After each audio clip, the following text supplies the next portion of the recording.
Viraj airport ಒಳಗೆ ಹೋಗೋಕೆ ತುಂಬಾ ಅವಸರದಿಂದ ಓಡ್ ಬಂದ. ಆದ್ರೆ ಅವನ ಅವತಾರ ನೋಡಿ ಅಲ್ಲಿದ್ದ CISF ಸೆಕ್ಯೂರಿಟಿ ಅವನನ್ನ ಒಳಗಡೆ ಹೋಗೋದಕ್ಕೆ ಬಿಡ್ಲಿಲ್ಲ. ಎಲ್ಲಿಗೆ ಹೋಗ್ತಿದ್ಯಾ? ಸರ್, ಇನ್ನು ಅರ್ಧ ಗಂಟೆಲಿ ನನ್ನ ಫ್ಲೈಟ್ ಇದೆ ಸರ್, US ಗೆ. ಪ್ಲೀಸ್. ಹಾಗಾದ್ರೆ ಟಿಕೆಟ್ ತೋರಿಸು. ಸರ್, ಟಿಕೆಟ್ ಒಳಗಡೆ ನನ್ನ ಮ್ಯಾನೇಜರ್ ಹತ್ರ ಇದೆ ಸರ್, ಪ್ಲೀಸ್ ಸರ್. ಹೋಗೋ ಬೇಕೂಫ, ಇದು ಏರ್ಪೋರ್ಟ್, ಬಸ್ ಸ್ಟ್ಯಾಂಡ್ ಅಲ್ಲ. ಹಾಗ ಒಳಗೆ ಹೋಗೋದಕ್ಕೆ ಬಿಡಲ್ಲ. ನಡಿಯಲಿಂದ. ನಾನು ಕೈ ಮುಗಿದು ಕೇಳ್ಕೊತಾ ಇದ್ದೀನಿ ಸರ್, ನನ್ನ ಫ್ಲೈಟ್ ಇದೆ ಸರ್, ಅರ್ಧ ಗಂಟೆಲಿ ಟಿಕೆಟ್ ಒಳಗಡೆ ಇದೆ ಸರ್, ಪ್ಲೀಸ್. ನಿನ್ನ ಬಟ್ಟೆ ನೋಡಿದ್ರೆ ಗಲೀಜಾಗಿದೆ, ನಿನ್ ಚಪ್ಪಲಿಲಿ ತೂತ್ ಬಿದ್ದಿದೆ. ಆದ್ರೂ ಏನ್ ಹೇಳ್ದೆ ನೀನು? ನಿನ್ ಫ್ಲೈಟ್ ಇದೆ ಅರ್ಧ ಗಂಟೆಲಿ, ಅದು US ಗೆ. ನಿನ್ ಕನ್ಸಲ್ಲಾದ್ರೂ ವಿಮಾನನ ನೋಡಿದ್ಯಾ ನೀನು? ನಡೆಯಲಿಂದ ಹೋಗೋ. ಸರ್, ನಾನ್ ನಿಮ್ಮನ್ನ ಕೈ ಮುಗಿದು ಕೇಳ್ಕೊತಾ ಇದ್ದೀನಿ ಸರ್, ನಿಜವಾಗ್ಲೂ ನನ್ನ ಫ್ಲೈಟ್ ಇದೆ ಸರ್, ದಯವಿಟ್ಟು ನನಗೆ ಹೋಗಕ್ ಬಿಡಿ ಪ್ಲೀಸ್. ಹಿಂಗೆ ಹೇಳಿದ್ರು ಹೋಗಲ್ಲ ಅಲ್ಲ? ಪ್ಲೀಸ್ ಸರ್, ರಿಕ್ವೆಸ್ಟ್ ಮಾಡ್ಕೊಳ್ತಾ ಇದ್ದೀನಿ ಸರ್. ಹೊರಡು ಇಲ್ಲಿಂದ, ನಡಿ. ನಾನ್ ಹೊಡೆದ್ರೆ ಸತ್ತೋಗ್ಬಿಡ್ತೀಯ, ಅರ್ಥ ಆಯ್ತಾ?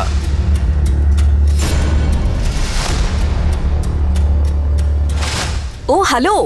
ಆಗ ನಗರದ ಶ್ರೀಮಂತ ಫ್ಯಾಮಿಲಿಯೊಳಾದ ವಿರಾಜ್ನ ಹೆಂಡತಿ ಸುರಭಿ ತನ್ನ ಗಂಡ ವಿರಾಜ್ CISF ಸೆಕ್ಯೂರಿಟಿ ಜೊತೆ ಗಲಾಟೆ ಮಾಡ್ಕೊಳ್ತಾ ಇದ್ದದನ್ನ ನೋಡಿದ್ಲು. ವಿರಾಜ್ ಮತ್ತೆ ಸುರಭಿ ಕೇವಲ ಹೆಸರಿಗೆ ಮಾತ್ರ ಗಂಡ ಹೆಂಡತಿಯಾಗಿದ್ರು. ಯಾಕಂದ್ರೆ ಸುರಭಿಯ ತಾತ ಇವರ ಮದುವೆನ ಬಲವಂತದಿಂದ ಮಾಡಿದ್ರು. ಇದಾದ್ಮೇಲೆ ವಿರಾಜ್ ಅವರ ಮನೆಯಲ್ಲಿ ಕೆಲಸದವನ ಹಾಗೆ ಮನೆ ಅಳಿಯನಾಗಿ ಇರೋದಕ್ಕೆ ಶುರು ಮಾಡಿದ. ಚೀಪ್ ಪಿಕ್ಕರ್, ನೀನ್ ಇಲ್ಲೇನ್ ಮಾಡ್ತಾ ಇದ್ಯಾ? ನಿನಗ್ ಗೊತ್ತಲ್ವಾ ಒಬ್ರು ಇಂಪಾರ್ಟೆಂಟ್ ಇನ್ವೆಸ್ಟರ್ ಬಂದಿದ್ದಾರೆ, ಅವ್ರನ್ನ ವೆಲ್ಕಮ್ ಮಾಡಕ್ ನಾನು ಇಲ್ಲಿಗೆ ಬಂದಿದ್ದೀನಿ ಅಂತ. ಅದಕ್ಕೆ ನನಗಿಲ್ಲಿ ಯಾವುದೇ ಗಲಾಟೆ ನಡೆಯೋದು ಇಷ್ಟ ಇಲ್ಲ. ನೀನ್ ಯಾವ ಕಾರಣಕ್ಕೆ ಬಂದಿದ್ಯಾ ಅದು ನನಗ್ ಗೊತ್ತಿಲ್ಲ. ಮೊದ್ಲು ಅದನ್ನೆಲ್ಲ ಬಿಟ್ಟು ಹೊರಡು ಇಲ್ಲಿಂದ, ನಡಿ. ಸುರಭಿ, ಒಂದು ಎಮರ್ಜೆನ್ಸಿ ಇದೆ, ನಾನು ಅಮೆರಿಕಕ್ಕೆ ಹೋಗ್ಬೇಕು, ಟಿಕೆಟ್ ಕೂಡ ಇದೆ, ಆದ್ರೆ ಇವ್ರು ನನಗೆ ಹೋಗಕ್ ಬಿಡ್ತಾ ಇಲ್ಲ. ಪ್ಲೀಸ್ ಪ್ಲೀಸ್ ನನಗೆ ಸಹಾಯ ಮಾಡು ಪ್ಲೀಸ್. How dare you? ನನ್ನ ಮುಟ್ಟೋಕೆ ಎಷ್ಟು ಧೈರ್ಯ ನಿನ್ಗೆ? ಹಾ, ನೀನ್ ಅಮೆರಿಕಕ್ಕೆ ಹೋಗ್ತಾ ಇದೀಯಾ? ಅಮೆರಿಕದ ಸ್ಪೆಲ್ಲಿಂಗ್ ಹೇಳು ಒಂದ್ಸಲ. ಸ್ಪೆಲ್ಲಿಂಗ್ ಬರುತ್ತಾ ಅಮೆರಿಕದ್ದು? ಅದ್ಯಾವ್ ಬೇಕಪ್ಪ ನಿನ್ಗೆ ಅಮೆರಿಕ ಟಿಕೆಟ್ ಮಾಡಿಸಿದ್ದು ಅಂತ ಹೇಳು. ವಿರಾಜ್ ಒಬ್ಬ ತಳ್ಳೋ ಗಾಡಿಲಿ ತಿಂಡಿ ವ್ಯಾಪಾರ ಮಾಡೋ ಸಾಮಾನ್ಯ ಹುಡುಗ. ಅವನ್ ಹೇಗೆ ಅಮೆರಿಕಾಗ್ ಹೋಗ್ಬೇಕು ಅಂತಿರ್ತಾನೆ? ನೀನ್ ಮುಚ್ಕೊಂಡ್ ಆಫೀಸ್ಗೆ ಹೋಗು. ನಾನ್ ಕರ್ಕೊಂಡ್ ಬರ್ತಾ ಇರೋ ಇನ್ವೆಸ್ಟರ್ಗೆ ತಿಂಡಿ ರೆಡಿ ಮಾಡು. ಏನಾದ್ರೂ ಹೆಚ್ಚು ಕಡಿಮೆ ಮಾಡೋ ಮೊದ್ಲು ಒಂದ್ಸಲ ಯೋಚನೆ ಮಾಡು. ದೇಶ ಬಿಟ್ಟು ಹೋಗೋದ್ ಬಿಡು, ಈ ಸಿಟಿ ಬಿಟ್ಟು ಹೋಗೋಕ್ಕೂ 1000 ಸಲ ಯೋಚನೆ ಮಾಡ್ಬೇಕು. ಆ ತರ ಮಾಡ್ತೀನಿ. ಅದನ್ನ ನೋಡಿ ನಿನ್ ಜೀವನೇ ನಡ್ಕೋಗ್ಬೇಕು. ಪ್ಲೀಸ್, ಕೊನೆ ಸಲ ಹೇಳ್ತಾ ಇದ್ದೀನಿ. ಸುರಭಿ, ಎಮರ್ಜೆನ್ಸಿ ಇದೆ, ಪ್ಲೀಸ್ ಹೆಲ್ಪ್ ಮೀ. ಆಗ ಅಲ್ಲಿಗ್ ಬಂದ ಸುರಭಿಯ ಬಿಸ್ನೆಸ್ ಪಾರ್ಟ್ನರ್ ರಿಷಬ್ ವಿರಾಜ್ನ ನೋಡಿ, ಯಾವ ಬಿಕಾರಿ ಜೊತೆ ಮಾತಾಡ್ಕೊಂಡು ನಿಂತಿದ್ಯಾ? ಒಂದ್ 50 ರೂಪಾಯಿ ಕೊಟ್ಟು ಓಡಿಸು ಅವನನ್ನ. ಮರ್ಯಾದೆ ಕೊಟ್ಟು ಮಾತಾಡು, ಇವಳು ನನ್ನ ಹೆಂಡತಿ, ಗೊತ್ತಾಯ್ತಾ? ಇವನೇನ್ ಹೇಳ್ತಾ ಇದ್ದಾನೆ ಸುರಭಿ? ನಿನ್ ಗಂಡನ? ರಿಷಬ್ನ ಈ ಪ್ರಶ್ನೆ ಕೇಳಿ ಸುರಭಿ ಒಂದು ಕ್ಷಣ ಬ್ಲಾಂಕ್ ಆಗ್ಬಿಟ್ಲು. ಅಷ್ಟ್ರಲ್ಲಿ ಅವಳು ಧೈರ್ಯದಿಂದ ಹೇಳಿದ್ಲು, come on Rishabh, seriously look at him. ನೀನ್ ಯಾರ್ ಮಾತ್ ಕೇಳ್ತಾ ಇದೀಯಾ? ಇವನ್ ಅವತಾರ ನೋಡು. ಇವನ್ ಜೊತೆ ನಿಲ್ಲೋಕೆ ನನಗ್ ನಾಚಿಕೆ ಆಗ್ತಾ ಇದೆ. ನಿನ್ಗನ್ಸುತ್ತಾ ಇವನು ನನ್ ಗಂಡ ಅಂತ? ಚಂದ ಕೇಳ್ಕೊಂಡ್ ಬಂದಿರ್ಬೇಕು. ಸ್ವಲ್ಪ ದುಡ್ಡು ಕೊಟ್ಟು ಹೊರಡಕ್ ಹೇಳು ಇಲ್ಲಿಂದ. ಯಾಕಂದ್ರೆ ಈ ಮನುಷ್ಯ ನನ್ ಗಂಡ ಆಗೋಕೆ ಸಾಧ್ಯನೇ ಇಲ್ಲ. ವಿರಾಜ್ ತನ್ನ ತಾಯಿ ಅವಿನಾಶಿ ಅವರ ಟ್ರೀಟ್ಮೆಂಟ್ಗೆ ಅಂತ ಸಿಟಿ ಹಾಸ್ಪಿಟಲ್ಗೆ ಬಂದಾಗ ಮೊದಲನೇ ಸಲ ಸುರಭಿನ ನೋಡಿದ್ದ. ಅವಳು ತುಂಬಾ ಶ್ರೀಮಂತ ಹುಡುಗಿ. ಆದ್ರೂ ತನ್ನೆಲ್ಲ ಸವಲತ್ತನ್ನ ಬಿಟ್ಟು ಪ್ರತಿದಿನ ಟೈಮ್ ಮಾಡ್ಕೊಂಡು ಆ ಕ್ಯಾನ್ಸರ್ ಪೇಷಂಟ್ಸ್ ನ ಮೀಟ್ ಮಾಡೋದಕ್ಕೆ ಬರ್ತಿದ್ಲು. ಸುರಭಿ ಅವರನ್ನ ತಬ್ಬಿಕೊಂಡ್ಲು. ಆಗ ಎಲ್ಲಾ ಪೇಷಂಟ್ಗಳು ಕೂಡ ತಮ್ಮ ಪ್ರೀತಿ ಮತ್ತು ಆಶೀರ್ವಾದ ನೀಡ್ತಾ ಇದ್ರು. ಇದನ್ನ ನೋಡಿದ ವಿರಾಜ್ಗೆ ಸುರಭಿನ ನೋಡಿ ತುಂಬಾ ಇಷ್ಟ ಆಯ್ತು. ಅವನು ಅದೇ ಕ್ಷಣ ಅವಳಿಗೆ ತನ್ನ ಮನಸ್ಸನ್ನ ನೀಡಿದ್ದ. ಆದರೆ ವಿಧಿ ಅವರಿಬ್ರನ್ನ ನಿಜವಾಗ್ಲೂ ಸೇರಿಸುತ್ತೆ ಅಂತ ಆಗ ಯಾರೂ ಊಹಿಸಿರ್ಲಿಲ್ಲ.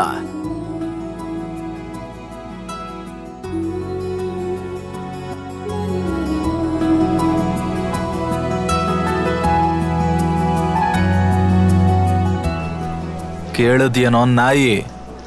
ನಾನ್ ನಿನ್ಗೀಗ ಹಲ್ ಮುರಿಯೋ ಹಾಗೆ ಹೊಡೆಯೋದಕ್ಕೂ ಮುಂಚೆ ಹೊರಡೋ ಇಲ್ಲಿಂದ. ವಿರಾಜ್ ತನ್ನ ಹಣೆ ಬರಹನ ನೆನೆಸ್ಕೊಂಡು ಒಳಗೊಳಗೆ ದುಃಖ ಪಡ್ತಿದ್ದ.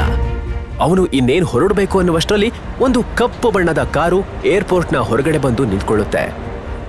ಅದರಿಂದ ಸಿಟಿಯ ಫೇಮಸ್ ಬಿಸ್ನೆಸ್ ಮ್ಯಾನ್ ಅಜಯ್ ಇಳಿತಾರೆ. ಹಾಗೆ ಅವರ ದೃಷ್ಟಿ ವಿರಾಜ್ ಮೇಲೆ ಬೀಳುತ್ತೆ. ಅವನನ್ನ ನೋಡ್ತಾ ಇದ್ದ ಹಾಗೆ ಅವರು ಬೇಗ ಅವನ ಹತ್ರ ಬರ್ತಾರೆ. ಮಿಸ್ಟರ್ ವಿರಾಜ್, ನೀವು ನನ್ ಗುರ್ತು ಸಿಗ್ತಾ ನಿಮ್ಗೆ? ಮಿಸ್ಟರ್ ಅಜಯ್ ಯಾರಿಗ್ ತಾನೇ ಗೊತ್ತಿರ್ಲಿಲ್ಲ.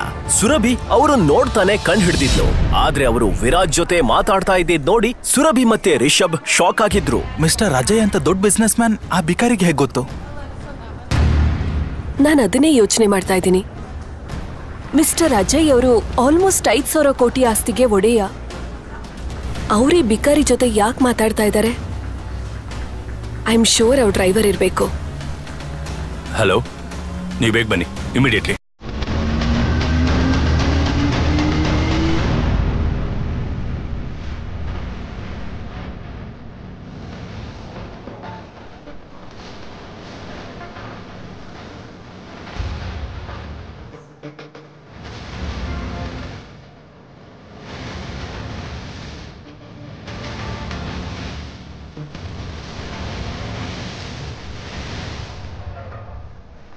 ಮಿಸ್ಟರ್ ಅಜಯ್ ಹತ್ರ ಬೇಡ್ಕೊಂಡು ಆ ಪಿಕಾರಿ ಏರ್ಪೋರ್ಟ್ ಅಲ್ಲಿ ಎಂಟ್ರಿ ತಗೊಂಡಿದ್ದಾನೆ.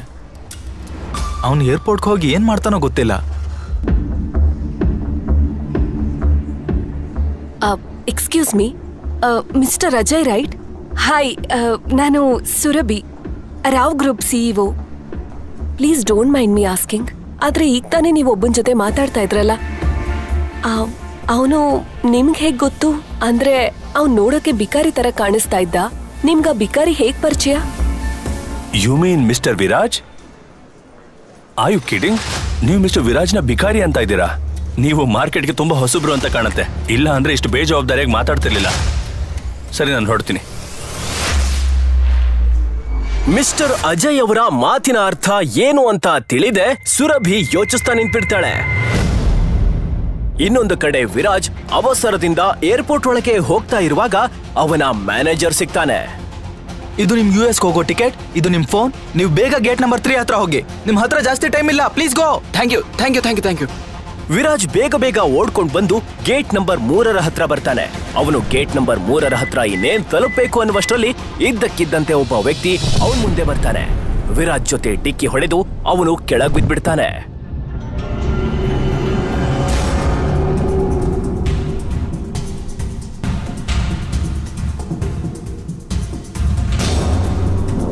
ಸರ್, ನೀವು ಹುಷಾರಾಗಿದ್ದೀರಲ್ವಾ? ಕೂಡ ಏನೋ ನೀನು? ಇದು ಏರ್ಪೋರ್ಟ್, ನೀನ್ ಸುತ್ತಾಡೋ ಪಾರ್ಕ್ ಅಲ್ಲ, ಅರ್ಥ ಆಯ್ತಾ? ಅಲ್ಲ, ಈ ಬಿಕಾರಿಗೆ ಒಳಗ್ ಬರಕ್ ಯಾರು ಬಿಟ್ಟಿದ್ದು? ಸ್ವಲ್ಪ ಅರ್ಜೆಂಟ್ ಅಲ್ಲಿ ಇದೆ, ಅದಕ್ಕೆ ಡ್ಯಾಶ್ ಹೊಡ್ಬಿಟ್ಟೆ. ನನ್ನ ಫ್ಲೈಟ್ ಹೊಡ್ಬಿಡುತ್ತೆ, ನನ್ನನ್ನು ಬಿಟ್ಬಿಡಿ, ಎಮರ್ಜೆನ್ಸಿ ಇದೆ ಪ್ಲೀಸ್. Stay here. ನಾನಿರುವಾಗ ನಿನ್ನ ಆ ಫ್ಲೈಟ್ ಅಲ್ಲೇನು? ಈ ಏರ್ಪೋರ್ಟ್ ಅಲ್ಲ 2 ನಿಮಿಷ ಕೂಡ ನಿಂತ್ಕೊಳ್ಳೋದಕ್ಕಾಗಲ್ಲ. ನಿನಗ್ ಗೊತ್ತಿಲ್ಲ ನೀನ್ ಯಾರಿಗ್ ಡಿಕ್ಕಿ ಹೊಡೆದಿದ್ಯಾ ಅಂತ, ಅರ್ಥ ಆಯ್ತಾ? ನಮ್ ಸರ್ಗೆ ಡಿಕ್ಕಿ ಹೊಡಿತೀಯ ನೀನು?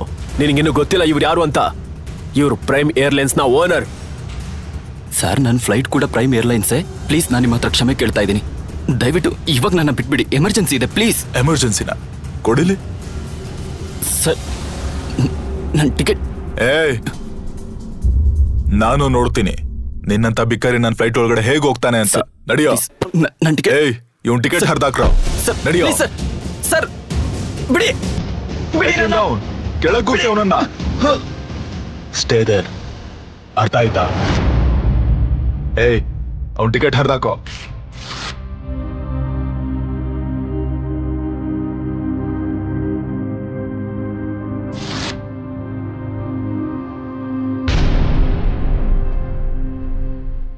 And you better watch it, okay?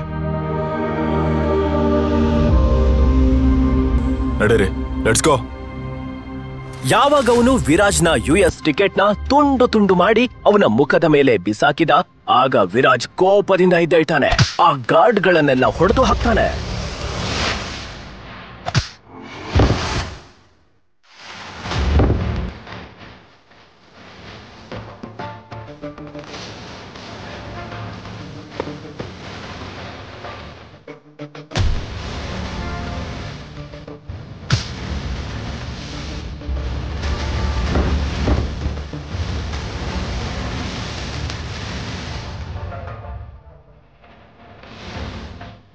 How dare you?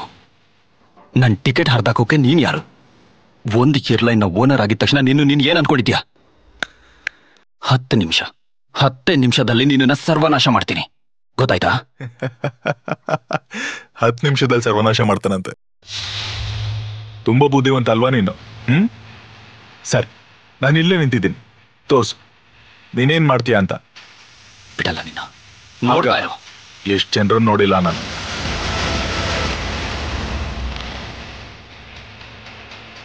ನನ್ನ ಮಾತು ಕೇಳಿಸ್ಕೊ. ನಾನು ವಿರಾಜ್ ಮಾತಾಡ್ತಾ ಇದ್ದೀನಿ.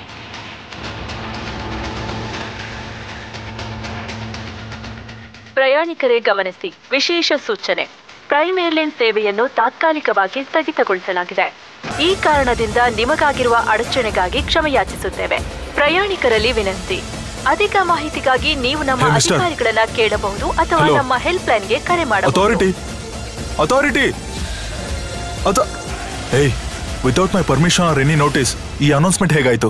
ಸರ್, ನಮಗೆ ಮೇಲಿಂದ ಇಮಿಡಿಯೇಟ್ ಆಗಿ ಆರ್ಡರ್ ಬಂತು. ಆರ್ಡರ್? ನಿಮ್ಮ ಲೈಸೆನ್ಸ್ ಕ್ಯಾನ್ಸಲ್ ಮಾಡಿದೀವಿ. ವಾಟ್? ಪ್ರೈಮ್ ಏರ್ಲೈನ್ಸ್ ಈಗ ಬ್ಯಾನ್ ಆಗಿದೆ. ನಿಮ್ಗೇನೇ ಮಾತಾಡೋದಿದ್ರು ಮಿನಿಸ್ಟ್ರಿ ಹತ್ರ ಮಾತಾಡಿ ಸರ್. ಹಲೋ ಹಲೋ,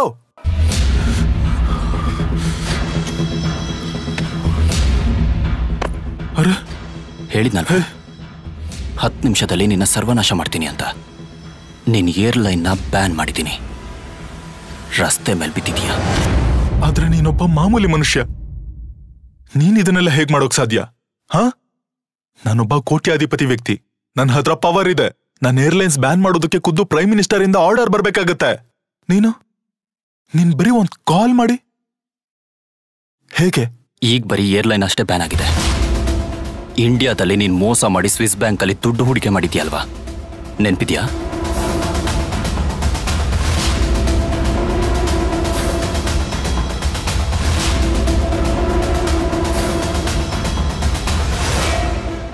ಅದಕ್ಕೋಸ್ಕರ ನಿನ್ನನ್ನು ಜೈಲ್ಗೂ ಕಳಿಸಬಹುದು. ಆದ್ರೆ ಈಗ ಎಮರ್ಜೆನ್ಸಿ ಇದೆ, ಅದಕ್ಕೆ ಬಿಡ್ತಾ ಇದ್ದೀನಿ. ಇಲ್ಲ ಅಂದಿದ್ರೆ ನಿನ್ ಕೈಯಲ್ಲಿ ಪಾತ್ರೆ ಕೊಟ್ಟು ಭಿಕ್ಷೆ ಬಿಡೋದಕ್ಕೆ ಕಳಿಸ್ತಾ ಇದ್ದೆ.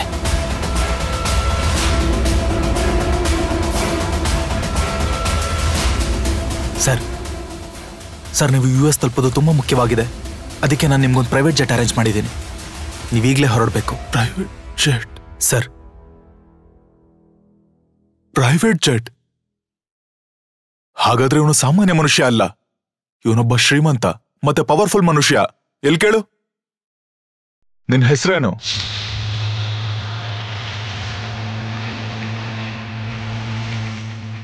ಏನ್ ನಿನ್ನ ಹೆಸರು?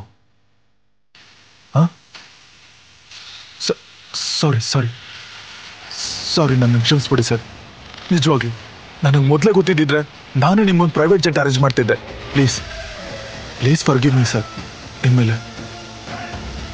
ಎಮ್ಮೆಲಿಂದ ಈ ಥರ ತಪ್ಪಾಗೋದಿಲ್ಲ ಸರ್. ಈಗ ಏರ್ಲೈನೇ ಇಲ್ವಲ್ಲ, ತಪ್ಪು ಹೇಗೆ ಮಾಡ್ತೀಯಾ ಸರ್?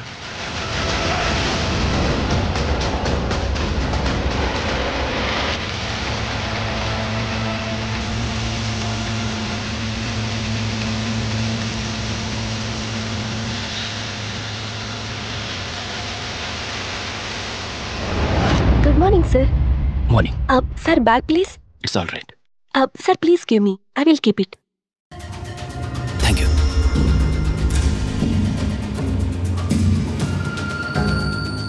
ಆಗ US ಇಂದ ಒಂದು ಕಾಲ್ ಬರುತ್ತೆ. ಹಲೋ ವಿರಾಜ್ ಸರ್, ನೀವು US ಗೆ ಬರೋ ಅವಶ್ಯಕತೆ ಇಲ್ಲ. ನಮಗೆ ಡೋನರ್ ಸಿಕ್ಕಿದ್ದಾರೆ. ದೊಡ್ಡ ಯಜಮಾನ್ರು ಈಗ ಅಪಾಯದಿಂದ ಪಾರಾಗಿದ್ದಾರೆ. ನಾವು ಅವ್ರನ್ನ ನಾಳೆನೇ ಇಂಡಿಯಾ ಕರ್ಕೊಂಡು ಬರ್ತಾ ಇದ್ದೀವಿ. Thank god. ನನಗೆ ಭಯನೇ ಆಗಿತ್ತು. ಕೀಪ್ ಮಿ posted. Okay? Okay sir.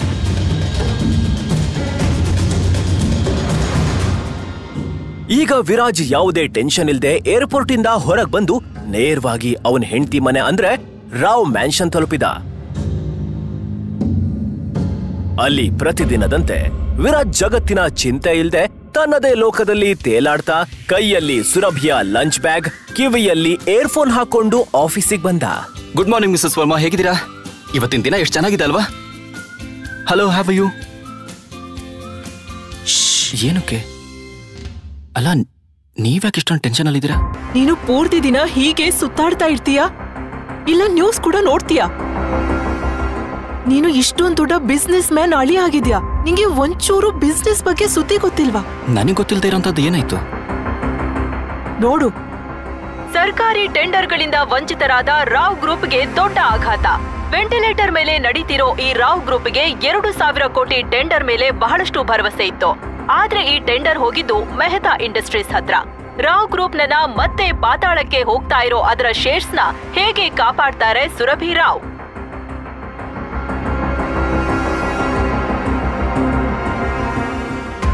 Rishabh ಸುರಭಿಯ business partner ಆಗಿದ್ದ. ಆಗ ನೋಡಿದ್ರೆ ಅವನು ಸುರಭಿಯ ಲೈಫ್ ಪಾರ್ಟ್ನರ್ ಆಗ್ಬೇಕಿತ್ತು. ಆದರೆ ಸುರಭಿಯ ತಾತ ತೀರ್ಕೊಳ್ಳೋಕ್ಕೂ ಮೊದಲು ಅವಳ ಮದುವೆನ ರೋಡ್ ಸೈಡ್ ಅಲ್ಲಿ ವ್ಯಾಪಾರ ಮಾಡೋ ಬೀದಿ ಬಿಕಾರಿ ತರ ಇದ್ದ ವಿರಾಜ್ ಜೊತೆ ಮಾಡಿದ್ರು. ಸುರಭಿಯ ತಾತ ತೀರಿಕೊಂಡ ನಂತರ ಅವರ ಬಿಸ್ನೆಸ್ ನೋಡ್ಕೊಳ್ಳೋದಕ್ಕೆ ಸುರಭಿಯ ತಂದೆ ಸುರೇಂದ್ರ ರಾವ್ ಅವರು ತುಂಬಾನೇ ಕಷ್ಟಪಟ್ರು. ಅವರು ಕಂಪನಿನ ಸರಿಯಾಗಿ ನೋಡ್ಕೊಳ್ಳೋಕೆ ಆಗ್ಲಿಲ್ಲ. ಅವರ ಆರೋಗ್ಯದ ಸ್ಥಿತಿ ಹದಗೆಡ್ತಾನೆ ಹೋಯ್ತು.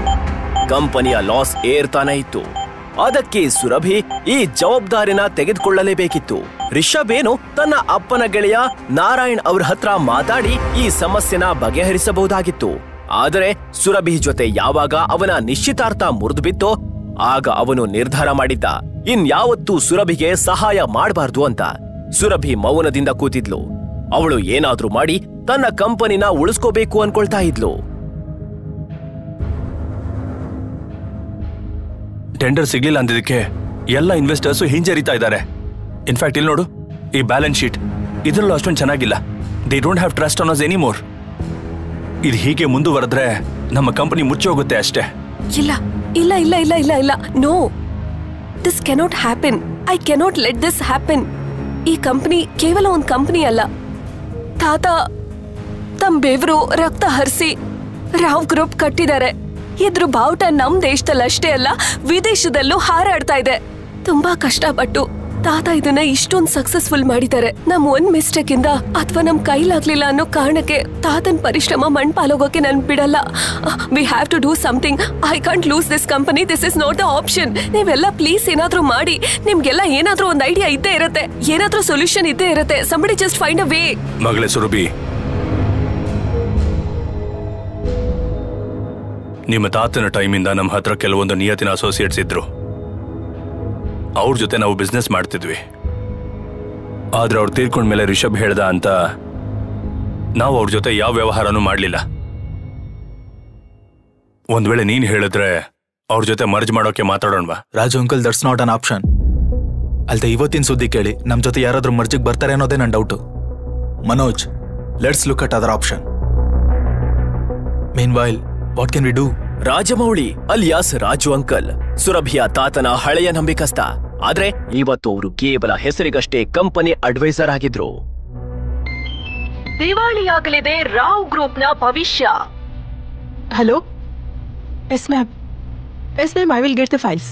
ಪಾತಾಳಕ್ಕೆ ಇಳಿತಾ ಇರೋ ಅದರ ಶೇರ್ಸ್ನ ಹೇಗೆ ಕಾಪಾಡ್ತಾರೆ ಸುರಭಿ ರಾವ್?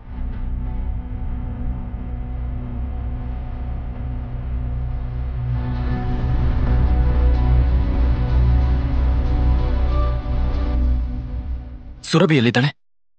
ವಿರಾಜ್, ನೀನ್ ಮನೆಗೆ ಹೋಗು. ನಾನು ಈಗ್ಲೇ ಮ್ಯಾಮ್ಗೆ ಫೈಲ್ಸ್ ಕೊಡ್ಬೇಕು. ಸುರಭಿನ್ ಭೇಟಿ ಆಗೋದು ತುಂಬಾ ಅವಶ್ಯಕತೆ ಇದೆ. I need to meet her right now please. Viraj, ಹಠ ಮಾಡ್ಬೇಡ, ಮನೆಗೆ ಹೋಗು. ನೀವು ಎಲ್ಲಿಗೆ ಹೋಗ್ತಾ ಇದ್ದೀರಾ? Meeting room. ಬಾಗಿಲು ತಟ್ಟಿ ತಮ್ಮ ಆಕ್ಸೆಸ್ ಕಾರ್ಡ್ ಬಳಸಿ ಮಿಸ್ಟರ್ ವರ್ಮಾ ಒಳಗ್ ಹೋಗ್ತಾರೆ. ಅವರ ಹಿಂದಿಂದ ವಿರಾಜ್ ಕೂಡ ಒಳಗ್ ನುಗ್ಬಿಡ್ತಾನೆ. ವಿರಾಜ್ನ ಈ ತರ ನೋಡಿ ಎಲ್ಲರಿಗೂ ಕೋಪ ಬರುತ್ತೆ. ಸುರಭಿ, ಈ ಪ್ರಾಬ್ಲಮ್ ಬಗ್ಗೆ ಸ್ವಲ್ಪ ಮುಖ್ಯವಾಗಿರೋ ವಿಷಯ ಮಾತಾಡ್ಬೇಕು. ವಿರಾಜ್, ಈಗ ಅದಕ್ಕೆ ಟೈಮ್ ಇಲ್ಲ. ಈಗ ನಾನೊಂದು ಇಂಪಾರ್ಟೆಂಟ್ ಮೀಟಿಂಗ್ ನಲ್ಲಿದ್ದೀನಿ. ಮತ್ತೆ ಈ ಮೀಟಿಂಗ್ ನನಗೆ ತುಂಬಾ ಮುಖ್ಯವಾದದ್ದು. 5 ನಿಮಿಷ ನನಗೆ ಟೈಮ್ ಕೊಡು. ಅವೆಲ್ಲ ಮಾತಾಡಕ್ ನನ್ನ ಹತ್ರ ಟೈಮ್ ಇಲ್ಲ. ಪ್ಲೀಸ್ ಹೋಗು. ಪ್ರಾಮಿಸ್, ನನ್ನ ಹತ್ರ ಪ್ರಾಬ್ಲಮ್ಗೆ ಸೊಲ್ಯೂಷನ್ ಇದೆ. ಇಲ್ಲಿ ಮೀಟಿಂಗ್ ನಡೀತಾ ಇದೆ. ಹೇಳ್ದೆ ಕೇಳ್ದೆ ಬಂದ್ಬಿಡ್ತಾನೆ ಬೇಕೂಫ. ಅಷ್ಟಕ್ಕೂ ಕಂಪ್ನಿ ಮ್ಯಾಟರ್ ನಲ್ಲಿ ನಿಂದೇನೋ ಕೆಲ್ಸ? ನಿನ್ ಯೋಗ್ಯತೆ ಏನಿದೆ? ಮೊದಲು ಈ ಮನುಷ್ಯನ ಇಲ್ಲಿಂದ ಹೊರಗೆ ಹಾಕಿ. ಇವನಿಂದಾನೇ ಎಲ್ಲ ಹಾಳಾಗ್ತಿರೋದು. ಸುರಭಿ, ನಿನ್ ಡಿಸಿಷನ್ ನೀನೇ ತಗೋ ಪ್ಲೀಸ್. ಸೆಕ್ಯೂರಿಟಿ, ಸೆಕ್ಯೂರಿಟಿ, ಇವನನ್ನ ಹೊರಗೆ ಬಿಸಾಕಿ. ಸರ್, ಇಲ್ಲಿ ನಾನ್ ಸಂಭಾಳಿಸ್ತೀನಿ. ನೀವು ಮೀಟಿಂಗ್ ವಾಪಸ್ ಹೋಗಿ ಪ್ಲೀಸ್. ಬಿಡಿ ಇವ್ರನ್ನ, ಬಿಡಿ. ಮೇಡಮ್, ಸರಿ, ಇವ್ರನ್ನ ಹೊರಗೆ ಹಾಕೋ ಕೇಳಿದ್ದಾರೆ. ಬಿಡಿ ಅವ್ರನ್ನ. ಅವನೇನ್ ಕಳ್ಳನ? ಇವರು ಸುರಭಿ ಮೇಡಮ್ ಗಂಡ, ರಾವ್ ಗ್ರೂಪ್ನ ಮನೆ ಅಳಿಯ. ನೀವೆಲ್ಲ ಮರ್ತಿದ್ದೀರಾ? Sir, thank you Mrs Verma. ನಿಮಗೆ ಗೊತ್ತಿರೋ ಅಷ್ಟು ವಿಷಯಗಳು ಸುರಭಿ ಮತ್ತೆ ಅವರ ಅಮ್ಮನಿಗೂ ಗೊತ್ತಿಲ್ಲ. Thank you. ಈ ಪ್ರಾಬ್ಲಮ್ ಬಗ್ಗೆ ಮುಖ್ಯವಾಗಿರೋ ಏನೋ ವಿಷಯ ಮಾತಾಡಬೇಕು ಪ್ಲೀಸ್. ಮಿಸಸ್ ವರ್ಮಾ ವಿರಾಜ್ನ ಆಫೀಸ್ ಟೆರೆಸ್ ಮೇಲೆ ಕರ್ಕೊಂಡ್ ಬಂದು ಕೇಳ್ತಾರೆ, ವಿರಾಜ್, ಹೇಳಿ. ನೀನೊಳಗೆ ಅದೇನ್ ಹೇಳ್ತಾ ಇದ್ದೆ? ನೀನು ಕಂಪನಿನ ಈ ಸಂಕಷ್ಟದಿಂದ ಉಳಿಸಬಹುದಾ? ಹೇಗೆ ಉಳಿಸ್ತೀನಿ ಅನ್ನೋದು ಇದನ್ನ ನಾನು ನಿಮ್ಮ ಹತ್ರ ಈಗ ಹೇಳಕ್ಕಾಗಲ್ಲ. ಆದ್ರೆ ನಿಮ್ಮಿಂದ ನನಗೆ ಸಹಾಯ ಬೇಕು ಮಿಸಸ್ ವರ್ಮಾ. ಕಂಪನಿಯ ಕೆಲವೊಂದು ಡೀಟೇಲ್ಸ್ ಬೇಕಾಗಿದೆ. ಯಾವ ತರ ಡೀಟೇಲ್ಸ್? ನಂಗೆ ಶೇರ್ ಹೋಲ್ಡರ್ಸ್ನ ಇನ್ವೆಸ್ಟರ್ಸ್ ಲಿಸ್ಟ್ ಬೇಕು. ಹಾಗೆ ಬ್ಯಾಲೆನ್ಸ್ ಶೀಟ್ ಕೂಡ ಒಂದ್ಸಲ ನೋಡ್ಬೇಕು. ಒಳಗಾಗಿದ್ ನೋಡಿ, ಕಂಪನಿಯ ಯಾವ ಸ್ಟಾಫ್ ಕೂಡ ನಿಂಗೆ ಸಹಾಯ ಮಾಡೋಕೆ ಮುಂದೆ ಬರಲ್ಲ. ಆದ್ರೆ ಒಬ್ರಿದ್ದಾರೆ, ಅವರು ನಿನ್ಗೆ ಹೆಲ್ಪ್ ಮಾಡಬಹುದು. ಅದು ನೀನ್ ಒಪ್ಪಿಸಿದ್ರೆ ಮಾತ್ರ. ಯಾರು? Rajamouli sir. I think he can help you. ಅವರು ಸುರಭಿ ಅವರ ತಾತನ್ ಜೊತೆ ತುಂಬಾ ಕ್ಲೋಸ್ ಆಗಿದ್ರು. ಯಾವಾಗಿಂದ ರಿಷಬ್ ಆಫೀಸಲ್ಲಿ ಬಂದಿದ್ದಾನೆ ಆವಾಗಿಂದ ಅವರನ್ನ ಸೈಡ್ಲೈನ್ ಮಾಡ್ಬಿಟ್ಟಿದ್ದಾನೆ. ಅವರು ಚೈನ್ ಸ್ಮೋಕರ್. 1 ಗಂಟೆಗೂ ಅವರು ಸಿಗರೇಟ್ ಸೇದೋಕೆ ಇಲ್ಲಿಗೆ ಬರ್ತಾರೆ. ನೀನ್ ಅವ್ರಿಗೋಸ್ಕರ ವೇಟ್ ಮಾಡು, ಅವ್ರ ಜೊತೆ ಮಾತಾಡೋಕೆ ಪ್ರಯತ್ನ ಮಾಡು. ಹಾ, ನಾನು ವಾಪಸ್ ಹೋಗ್ತೀನಿ, ಆಯ್ತಾ? ಸರಿ. ವಿರಾಜ್ ಅಲ್ಲೇ ನಿಂತು ರಾಜಮೌಳಿ ಅವರಿಗೋಸ್ಕರ ಕಾಯ್ತಾ ಇರ್ತಾನೆ. ಇದರ ಮಧ್ಯೆ ಅವನು ತನ್ನ ಫೋನ್ ತೆಗೆದು ಯಾರಿಗೋ ಕಾಲ್ ಮಾಡಿದ. ಹಲೋ, ಹೇಗಿದ್ದೀರಾ ಅಜಯ್ ಅವರೇ? ಅರೆ ವಿರಾಜ್ ಸರ್, ಇವತ್ ನಿಮ್ ಜೊತೆ ಭೇಟಿನೂ ಆಯ್ತು, ಜೊತೆಗೆ ಕಾಲ್ ಕೂಡ ಬಂತು. ಇದು ನನ್ನ ಭಾಗ್ಯ. ಹೇಳಿ ಸರ್. ನಿಮ್ಮಿಂದ ಒಂದು ಕೆಲಸ ಆಗ್ಬೇಕು. ಆಜ್ಞೆ ಮಾಡಿದೋರೆ.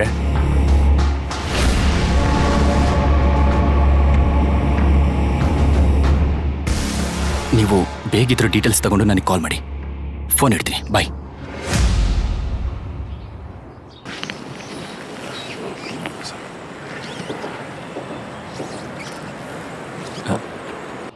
ರಾಜು ಅಂಕಲ್, ಅಜಯ್ ಗ್ರೂಪ್ ಮತ್ತೆ ರಾಹು ಗ್ರೂಪ್ ಮರ್ಜ್ ಆದ್ರೆ ಹೇಗಿರುತ್ತೆ?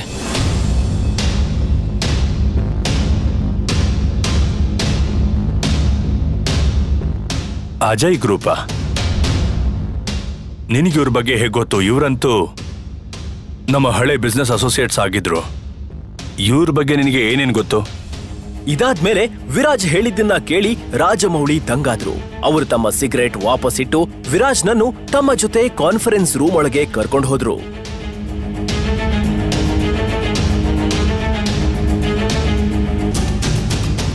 ನಾಲಾಯಕ್ ಬೇಕು ಇನ್ನೂ ಇಲ್ಲ ಇದಾನ. ನಿನ್ನ ಮಾತಿನ ಮೇಲೆ ಹಿಡ್ತಾ ಇರ್ಲಿ. ಮಗಳೇ ಸುರಭಿ, ವಿರಾಜ್ ಏನೋ ಹೇಳೋಕ್ ಬಂದಿದ್ದಾನೆ. ನಾವು ಅವನು ಹೇಳೋ ಮಾತನ್ನ ಕೇಳಲೇಬೇಕು. ಅವನ ಹತ್ರ ಒಂದು ಪ್ಲಾನ್ ಇದೆ. ಪ್ಲಾನ್? ಬೀದಿ ಭಿಕಾರಿ ಹತ್ರ. ನಿನಗೆಷ್ಟು ವಯಸ್ಸಾಗಿದೆಯೋ ಅದಕ್ಕಿಂತ ಹೆಚ್ಚು ನನಗೆ ಈ ಕಂಪ್ನಿಲಿ ಕೆಲಸ ಮಾಡಿ ಎಕ್ಸ್ಪೀರಿಯನ್ಸ್ ಇದೆ. ಇಷ್ಟೆಲ್ಲಾ ವಾದಗಳ ನಡುವೆ ಸುರಭಿ ದೀರ್ಘ ಆಲೋಚನೆಯಲ್ಲಿದ್ಲು. ಅವಳಿಗೆ ಅವಳ ತಾತ ಹೇಳಿದ ಒಂದು ಮಾತು ನೆನಪಿಗೆ ಬಂದಿತ್ತು. ಸುರಭಿ, ವಿರಾಜ್ ನಿನ್ಗೆ ತುಂಬಾ ಒಳ್ಳೆ ಜೀವನ ಸಂಗಾತಿ. ಹಾಗೆ ಒಂದು ಮಾತನ್ನ ಯಾವಾಗ್ಲೂ ನೆನಪಲ್ಲಿಟ್ಕೋ. ಯಾವಾಗ ನಿನಗೆ ಅಥವಾ ರಾವ್ ಗ್ರೂಪ್ಗೆ ಸಂಕಷ್ಟ ಬರುತ್ತೋ ಆಗ ವಿರಾಜ್ ಮಾತ್ರ ಅದರಿಂದ ಆಚೆ ತರ್ತಾನೆ. ಏನ್ ಹೇಳೋಕ್ ಬರ್ತಾ ಇದೀಯಾ? ಎನಫ್, ಸುಮ್ನಾಗಿ. ನೀವೆಲ್ಲ ಪ್ಲೀಸ್ ಸ್ವಲ್ಪ ಹೊತ್ತಿನ ತನಕ ಸುಮ್ನಾಗಿ. ರಿಷಬ್, ನೀನ್ ಕೂಡ ಸುಮ್ನೆ ಕೂತ್ಕೋ. ಈ ಕಂಪ್ನಿ ಬಾಸ್ ನಾನೇ ಅನ್ನೋದನ್ನ ಮರಿಬೇಡಿ. ಡಿಸಿಷನ್ ಮೇಕಿಂಗ್ ಪವರ್ ಇನ್ನು ನನ್ನ ಹತ್ರನೇ ಇದೆ. ನಾನು ಏನ್ ಹೇಳ್ತೀನೋ ಇಲ್ಲಿ ಅದೇ ಆಗೋದು. ವಿರಾಜ್, ನೀನ್ ಏನ್ ಹೇಳ್ಬೇಕಂತಿದೆ ಹೇಳು. ಬಾ ವಿರಾಜ್, ಇಲ್ಲಿ ಕೂತ್ಕೋ. ಮೊದಲು ನನಗೆ ಈ ಕಂಪನಿಯ ಶೇರ್ ಹೋಲ್ಡರ್ಸ್ ಮತ್ತೆ ಇನ್ವೆಸ್ಟರ್ಸ್ಗಳ ಲಿಸ್ಟ್ ಬೇಕು. ಮತ್ತೆ ಬ್ಯಾಲೆನ್ಸ್ ಶೀಟ್ ಕೂಡ ನೋಡಬೇಕು. ಅದಾದ್ಮೇಲೆ ನಾನೇನಾದ್ರೂ ಹೇಳಕ್ಕಾಗೋದು. ಸುರಭಿ, ಇದ್ಯಾಕೋ ಜಾಸ್ತಿ ಆಗ್ತಿದೆ. ನಾವು ಹೀಗೆ ಸುಮ್ಮನೆ ಯಾರ ಹತ್ರನೋ ನಮ್ಮ ಕಂಪನಿ ಡೀಟೇಲ್ಸ್ ಶೇರ್ ಮಾಡೋಕ್ಕಾಗಲ್ಲ. ಅವನಿಗೆ ಲ್ಯಾಪ್ಟಾಪ್ ಕೊಡು ಪ್ಲೀಸ್. ತಗೊಳ್ಳಿ. ಸುರಭಿ, ನೀನ್ ಈ ನಾಯಿ ಮಾತನ್ನ. ರಿಷಬ್, ನೀನ್ ಯಾರ ಬಗ್ಗೆ ಮಾತಾಡ್ತಾ ಇದೀಯಾ ಅವ್ರು ನಿನ್ ಬಾಸ್ ಗಂಡ ಅನ್ನೋದನ್ನ ಮರಿಬೇಡ. ಮುಂದಿನ ಬಾರಿ ಹುಷಾರಾಗಿರು. 2 ವರ್ಷದಲ್ಲಿ ಮೊದಲನೇ ಸಲ ವಿರಾಜ್ ತನ್ನ ಹೆಂಡತಿ ಸುರಭಿ ತನಗೋಸ್ಕರ ಫೈಟ್ ಮಾಡ್ತಾ ಇರೋದನ್ನ ನೋಡಿದ. ಸುರಭಿಯ ಮಾತು ಕೇಳ್ತಿದ್ದ ಹಾಗೆ ಅವನ ಬೆನ್ನು ನೆಟ್ಟಗಾಯ್ತು. Viraj, you continue.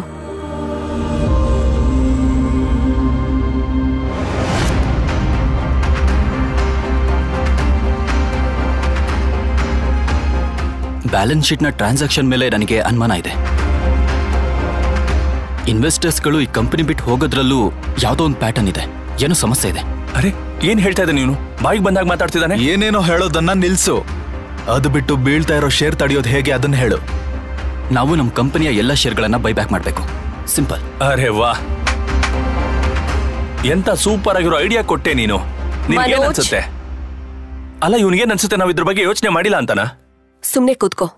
ವಿರಾಜ್, ನಮ್ ಹತ್ರ ಫಂಡ್ಸ್ ಎಲ್ಲಿದೆ? ನಂಗೆ 1 ಮಿನಿಟ್ ಕೊಡಿ ಪ್ಲೀಸ್, 1 ಮಿನಿಟ್. ಇಷ್ಟು ಹೇಳಿ ವಿರಾಜ್ ತನ್ನ ಫೋನ್ನಿಂದ ಒಂದು ನಂಬರ್ ಡಯಲ್ ಮಾಡಿದ. ನಂತರ ಅವನು ಆ ಕಾಲ್ ಅಲ್ಲಿ ಹೇಳಿದ್ದನ್ನ ಕೇಳಿ ಅಲ್ಲಿದ್ದವರೆಲ್ಲ ಶಾಕ್ ಆದ್ರು. ರಿಷಬ್ ಮತ್ತೆ ಮನೋಜ್ ಕಣ್ ಬಿಟ್ಕೊಂಡು ನೋಡ್ತಾ ಇದ್ರು. ಮಿಸ್ಟರ್ ಟೋಕಸ್, ನನ್ನ ಮಾತನ್ನ ಸರಿಯಾಗಿ ಕೇಳಿಸ್ಕೊಳ್ಳಿ. ಮೊದಲನೇ ಮಾತು, ಈಗಿಂದೀಗಲೇ ಅಜಯ್ ಗ್ರೂಪ್ನಿಂದ ರಾವ್ ಗ್ರೂಪ್ಗೆ 500 ಕೋಟಿ ಟ್ರಾನ್ಸ್ಫರ್ ಮಾಡಿ. ಎರಡನೇ ಮಾತು, ಅಜಯ್ ಗ್ರೂಪ್ ಮತ್ತೆ ರಾವ್ ಕಂಪನಿಯ ನಡುವೆ ಮರ್ಜನ ಅನೌನ್ಸ್ಮೆಂಟ್ ಮಾಡಿ. ಮತ್ತೆ ಕೊನೆಯದಾಗಿ ಕಪೂರ್ ಇಂಡಸ್ಟ್ರೀಸ್ನ ಎಲ್ಲ ಶೇರ್ಸ್ನ ಖರೀದಿ ಮಾಡಿ ಬೇಗ. ಸುರಭಿ ವಿರಾಜ್ನ ಇಷ್ಟೊಂದು ದೊಡ್ಡ ಮಾತುಗಳನ್ನ ಕೇಳಿ ಆಶ್ಚರ್ಯಳಾಗಿದ್ಲು. ತನ್ನ ಮನೇಲಿ ಬಿದ್ದಿರೋ ಗಂಡ ತನ್ನ ರಾವ್ ಗ್ರೂಪ್ನ ಇಷ್ಟೊಂದು ದೊಡ್ಡ ಕಂಪನಿ ಜೊತೆ ಮರ್ಜ್ ಮಾಡಿಸ್ತಾನೆ ಅನ್ನೋದನ್ನ ಸುರಭಿಯ ಕೈಯಲ್ಲಿ ನಂಬೋಕಾಗ್ಲಿಲ್ಲ. ಅವಳು ವಿರಾಜ್ ಹತ್ರ ಹೇಳಿದ್ಲು, ವಿರಾಜ್, ಯಾರ್ ನೀನು? Breaking news!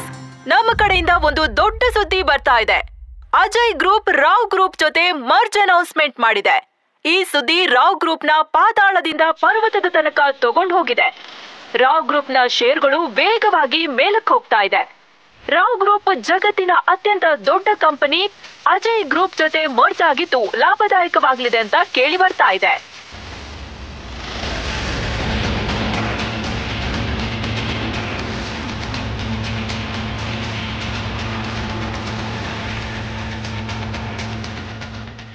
ವಿರಾಜ್ನಿಂದ ಸುರಭಿಗೆ ಸಿಗಲಿದೆಯಾ ಅವಳ ಪ್ರಶ್ನೆಗೆ ಉತ್ತರ? ಅಷ್ಟಕ್ಕೂ ವಿರಾಜ್ನ ನಿಜವಾದ ರೂಪದ ಹಿಂದೆ ಯಾವ ರಹಸ್ಯ ಅಡಗಿದೆ? ಅಜಯ್ ಗ್ರೂಪ್ ಜೊತೆ ವಿರಾಜ್ಗೆ ಏನ್ ಸಂಬಂಧ? ಚಿಲ್ಲರೆ ಕಾಸಿಗೂ ಒದ್ದಾಡೋ ವಿರಾಜ್ ಹೇಗೆ ದಿವಾಳಿಯಲ್ಲಿದ್ದ ರಾವ್ ಗ್ರೂಪ್ಗೆ 500 ಕೋಟಿ ರೂಪಾಯಿ ಕೊಡಿಸಿದ? ಒಬ್ಬ ಭಿಕಾರಿ ಹೇಗೆ ದೇಶದ ಅತಿ ದೊಡ್ಡ ಕಂಪನಿ ಅಜಯ್ ಗ್ರೂಪ್ ಜೊತೆ ರಾವ್ ಗ್ರೂಪ್ನ ಮರ್ಜ್ ಮಾಡಿಸಿದ? ರಾವ್ ಗ್ರೂಪ್ ಕೈಯಿಂದ ಟೆಂಡರ್ ಕೈ ತಪ್ಪಿದರ ಹಿಂದೆ ರಿಷಬ್ನ ಕೈವಾಡ ಇತ್ತ. ಈ ಎಲ್ಲ ಪ್ರಶ್ನೆಗಳಿಗೆ ಉತ್ತರ ಸಿಗಲಿದೆ.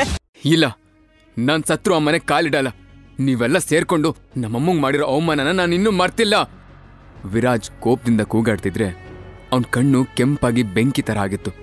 ನೀವ್ ಏನೇ ಹೇಳಿದ್ರು ನಿಮ್ಮ ಮೈಯಲ್ಲೇ ಹರಿತಿರೋದು ಕಶ್ಯಪ್ ವಂಶದ ರಕ್ತ ಅನ್ನೋದಂತೂ ಸುಳ್ಳ ಅಲ್ವಲ್ಲ? Shut up, just shut up.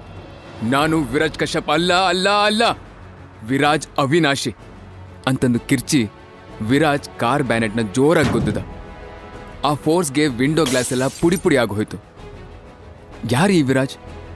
ಅದನ್ನ ತಿಳ್ಕೋಬೇಕು ಅಂದ್ರೆ 10 ನಿಮಿಷ ಹಿಂದಕ್ಕೆ ಹೋಗ್ಬೇಕು. ವಿರಾಜ್ ಅವತ್ತು ತನ್ನ ಜ್ಯೂಸ್ ಅಂಗಡಿಲಿ ಕಸ್ಟಮರ್ಸ್ಗೆ ಜ್ಯೂಸ್ ಕೊಡೋದ್ರಲ್ಲಿ ಬ್ಯುಸಿಯಾಗಿದ್ದ. ಜೊತೆಗೆ ಗೋಡೆ ಮೇಲಿದ್ದ ಗಡಿಯಾರನ ಟೆನ್ಷನಲ್ಲಿ ನೋಡ್ತಾ ಇದ್ದ. ಅಷ್ಟರಲ್ಲಿ 4-5 ಕಾರ್ಗಳು ಲೈನಾಗಿ ಬಂದು ಜ್ಯೂಸ್ ಪಾಯಿಂಟ್ ಹತ್ರ ಸ್ಟಾಪ್ ಆಯ್ತು. ಬ್ಲ್ಯಾಕ್ ಸೂಟ್ ಹಾಕೊಂಡಿದ್ದ 4 ಜನ ಆ ಕಾರ್ಗಳಿಂದ ಕೆಳಗಿಳಿದ್ರು. ಅವರು ನೋಡಿದ ತಕ್ಷಣ ವಿರಾಜ್ ಶಾಪ್ ಹಿಂಬಾಗ್ಲಿಂದ ಹೊರಗೆ ಬಿದ್ದು ಸ್ಪೀಡಾಗಿ ಎಲ್ಲಿಗೋ ಹೊರಟ. ಅವ್ನು ನಡ್ಕೊಂಡು ಹೋಗ್ತಿರುವಾಗ ಅವನ ಕಾಲಡಿಯಿಂದ ಇದ್ದಕ್ಕಿದ್ದ ಹಾಗೆ ಫ್ಲ್ಯಾಶ್ ಲೈಟ್ ಒಂದು ಕಾಣಿಸ್ತು.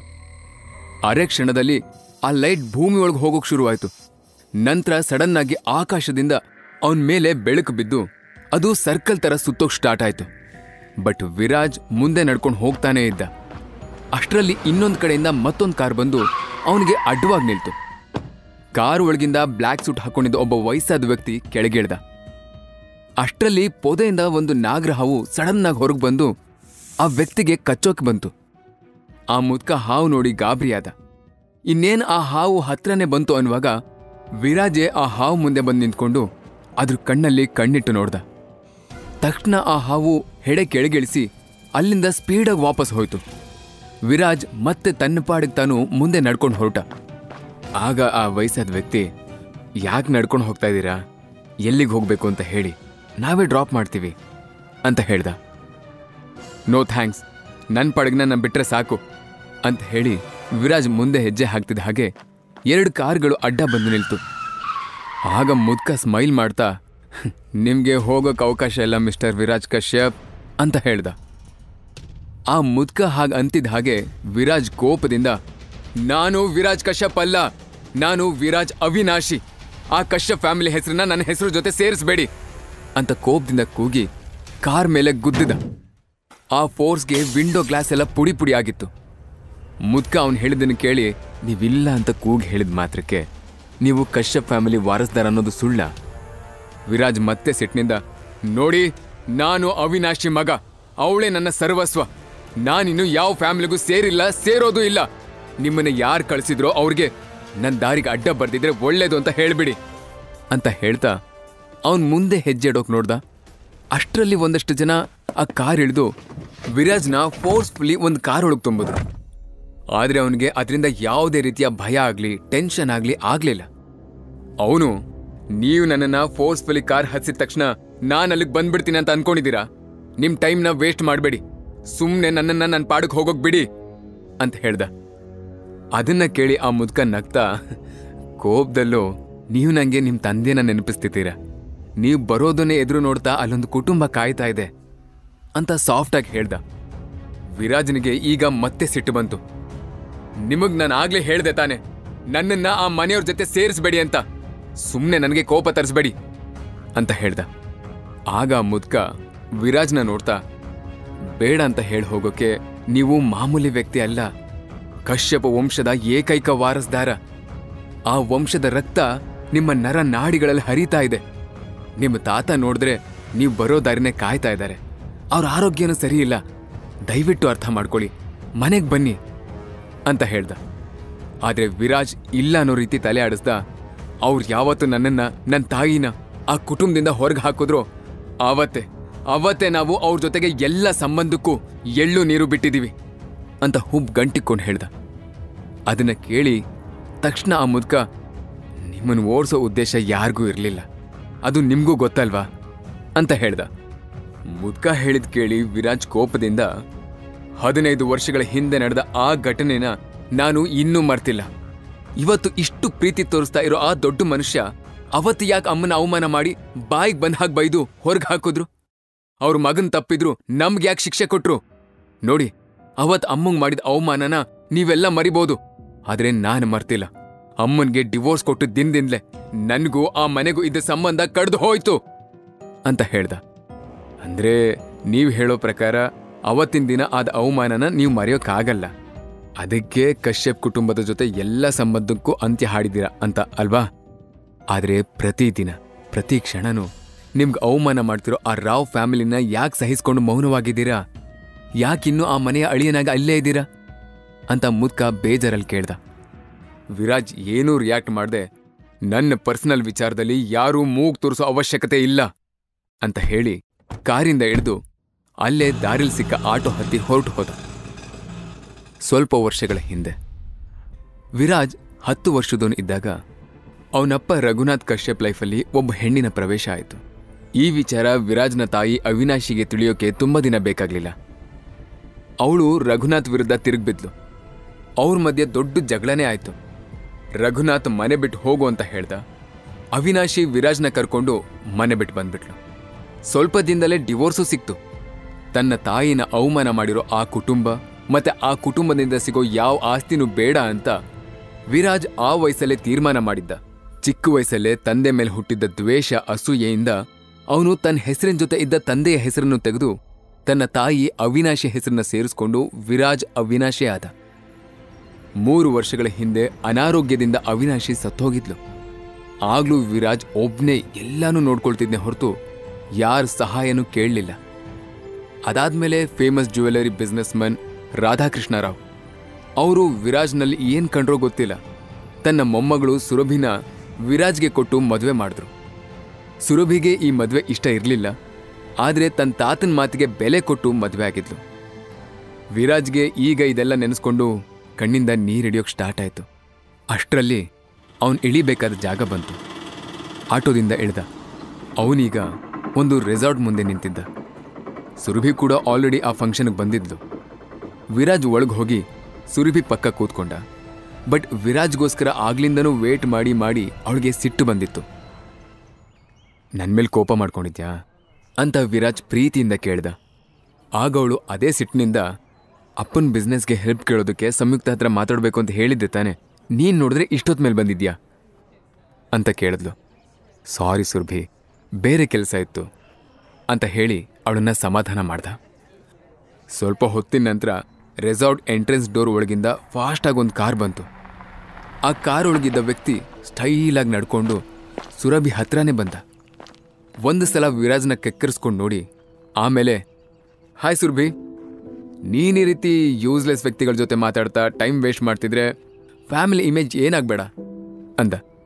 ಸುರಭಿ ಏನೂ ಮಾತಾಡಲಿಲ್ಲ. ವಿರಾಜ್ನೂ ಅಷ್ಟೇ, ನಕ್ಕು ಸುಮ್ಮನಾಗ್ಬಿಟ್ಟ. ವಿರಾಜ್ ನಕ್ಕಿದ್ ನೋಡಿ ಭರತ್ ಕೋಪದಿಂದ, ಇವತ್ತು ನೀನು ಹೇಗೆ ಖುಷಿಯಿಂದ ಮನೆಗೆ ವಾಪಸ್ ಹೋಗ್ತೀಯಾ ನಾನು ನೋಡ್ತೀನಿ ಅಂತ ಮನ್ಸಲ್ಲೇ ಹೇಳ್ಕೊಂಡು ಒಳಗೆ ಹೋದ. ವಿರಾಜನ್ ತಾಳ್ಮೆನೆ ಭರತ್ನ ಇನ್ನಷ್ಟು ಕೇಳಿಸ್ತಾ ಇತ್ತು. ಹಾಗಾಗಿ ಅವನು ಅಷ್ಟು ಉರ್ಕೊಂಡು ಒಳಗೆ ಹೋಗಿದ್ದು. ಸುರಭಿ ಅದನ್ನ ನೆಗ್ಲೆಕ್ಟ್ ಮಾಡಿ ವಿರಾಜ್ ಕಡೆಗೆ ತಿರುಗಿ, ನೀನು ಯಾರ ಮಾತಕ್ಕೂ ತಲೆ ಕೆಡಿಸ್ಕೊಳ್ಳೋದು ಬೇಡ, ನಾವಿವತ್ತಿಲ್ಲಿಗೆ ಯಾಕೆ ಬಂದಿದ್ದೀವಿ ಅನ್ನೋ ವಿಚಾರ ಮಾತ್ರ ನಿನ್ನ ತಲೆಯಲ್ಲಿರಲಿ. ಹೇಗಾದ್ರೂ ಮಾಡಿ ನಾನು ಸಂಯುಕ್ತ ಮತ್ತೆ ರಾಹುಲ್ ಮೆಹ್ತಾ ಜೊತೆ ಅಪ್ಪನ ಬಿಸ್ನೆಸ್ ಬಗ್ಗೆ ಮಾತಾಡ್ತೀನಿ. ಅವ್ರು ಸ್ವಲ್ಪ ಸಪೋರ್ಟ್ ಮಾಡಿದ್ರು ಸಾಕು, ಬಿಸ್ನೆಸ್ ರೀಸ್ಟಾರ್ಟ್ ಆಗುತ್ತೆ. ತುಂಬಾ ಕೇರ್ಫುಲ್ ಆಗಿರ್ಬೇಕು ವಿರಾಜ್. ಇವತ್ತು ಫಂಕ್ಷನ್ನಲ್ಲಿ ನಿನ್ನಿಂದಾಗಿ ಯಾವ ಜಗಳನೂ ಆಗ್ಬಾರ್ದು. ಏನಾದ್ರೂ ಆದ್ರೆ ಅದು ಡೈರೆಕ್ಟ್ ಅಪ್ಪನ ಬಿಸ್ನೆಸ್ಗೆ ಎಫೆಕ್ಟ್ ಆಗುತ್ತೆ ಅಂತ ವಾರ್ನಿಂಗ್ ಕೊಡೋ ಥರ ಹೇಳಿದ್ಲು. ಸರಿ ಸರಿ, ನೀನು ಹೇಳ್ದೆಲ್ಲ ನೆನಪಿದೆ ನನಗೆ, ಎಲ್ಲರೂ ನಮ್ಮನ್ನು ನೋಡ್ತಿದ್ದಾರೆ, ಬಾ ಒಳಗೆ ಹೋಗೋಣ ಅಂತ ಹೇಳಿ ವಿರಾಜ್ ಅವಳನ್ನ ಒಳಗೆ ಕರ್ಕೊಂಡು ಹೋದ. ಆದರೆ ಅಲ್ಲಿ ಅವ್ರನ್ನ ಯಾರೂ ಕೇರ್ ಮಾಡ್ತಾನೆ ಇರಲಿಲ್ಲ. ಸುರಭಿಗೆ ಮುಜುಗರ ಆಗ್ತಾ ಇತ್ತು. ಬಟ್ ವಿರಾಜ್ ಅದ್ಯಾವ್ದ್ರ ಬಗ್ಗೆನೂ ತಲೆ ಕೆಡಿಸ್ಕೊಳ್ದೆ ವಾಶ್ರೂಮ್ ಕಡೆಗೆ ಹೊರಟ. ನಂತರ ತನ್ನನ್ನು ಯಾರೂ ಅಬ್ಸರ್ವ್ ಮಾಡ್ತಿಲ್ಲ ಅನ್ನೋದನ್ನ ಕನ್ಫರ್ಮ್ ಮಾಡಿಕೊಂಡು ಅಲ್ಲಿದ್ದ ಮಿರರ್ನಲ್ಲಿ ತನ್ನ ಮುಖನ ತಾನೇ ಹೊಸದಾಗಿ ನೋಡ್ಕೊಳ್ಳೋಕೆ ಸ್ಟಾರ್ಟ್ ಮಾಡ್ದ. ಆಗ ಅವನ ಎರಡೂ ಕಣ್ಗಳು ರೆಡ್ ಆಯಿತು. ಹಾಲು ಬಿಳುಪಿರೋ ಸ್ಕಿನ್ ಕಲರ್ ನೀಲಿ ಆಯಿತು.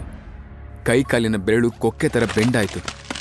ಸ್ವಲ್ಪ ಹೊತ್ತಿನ ನಂತರ ಪ್ರಕಾಶಮಾನವಾದ ಬೆಳಕಿನ ಉಂಡೆಯೊಂದು ಅವನ ಕಣ್ಣಿಂದ ಸ್ಪ್ರೆಡ್ ಆಗಿ ಆ ವಾಶ್ರೂಮ್ನಲ್ಲಿ ಸರ್ಕಲ್ ಥರ ಸುತ್ತೋಕ್ ಶುರು ಮಾಡ್ತು.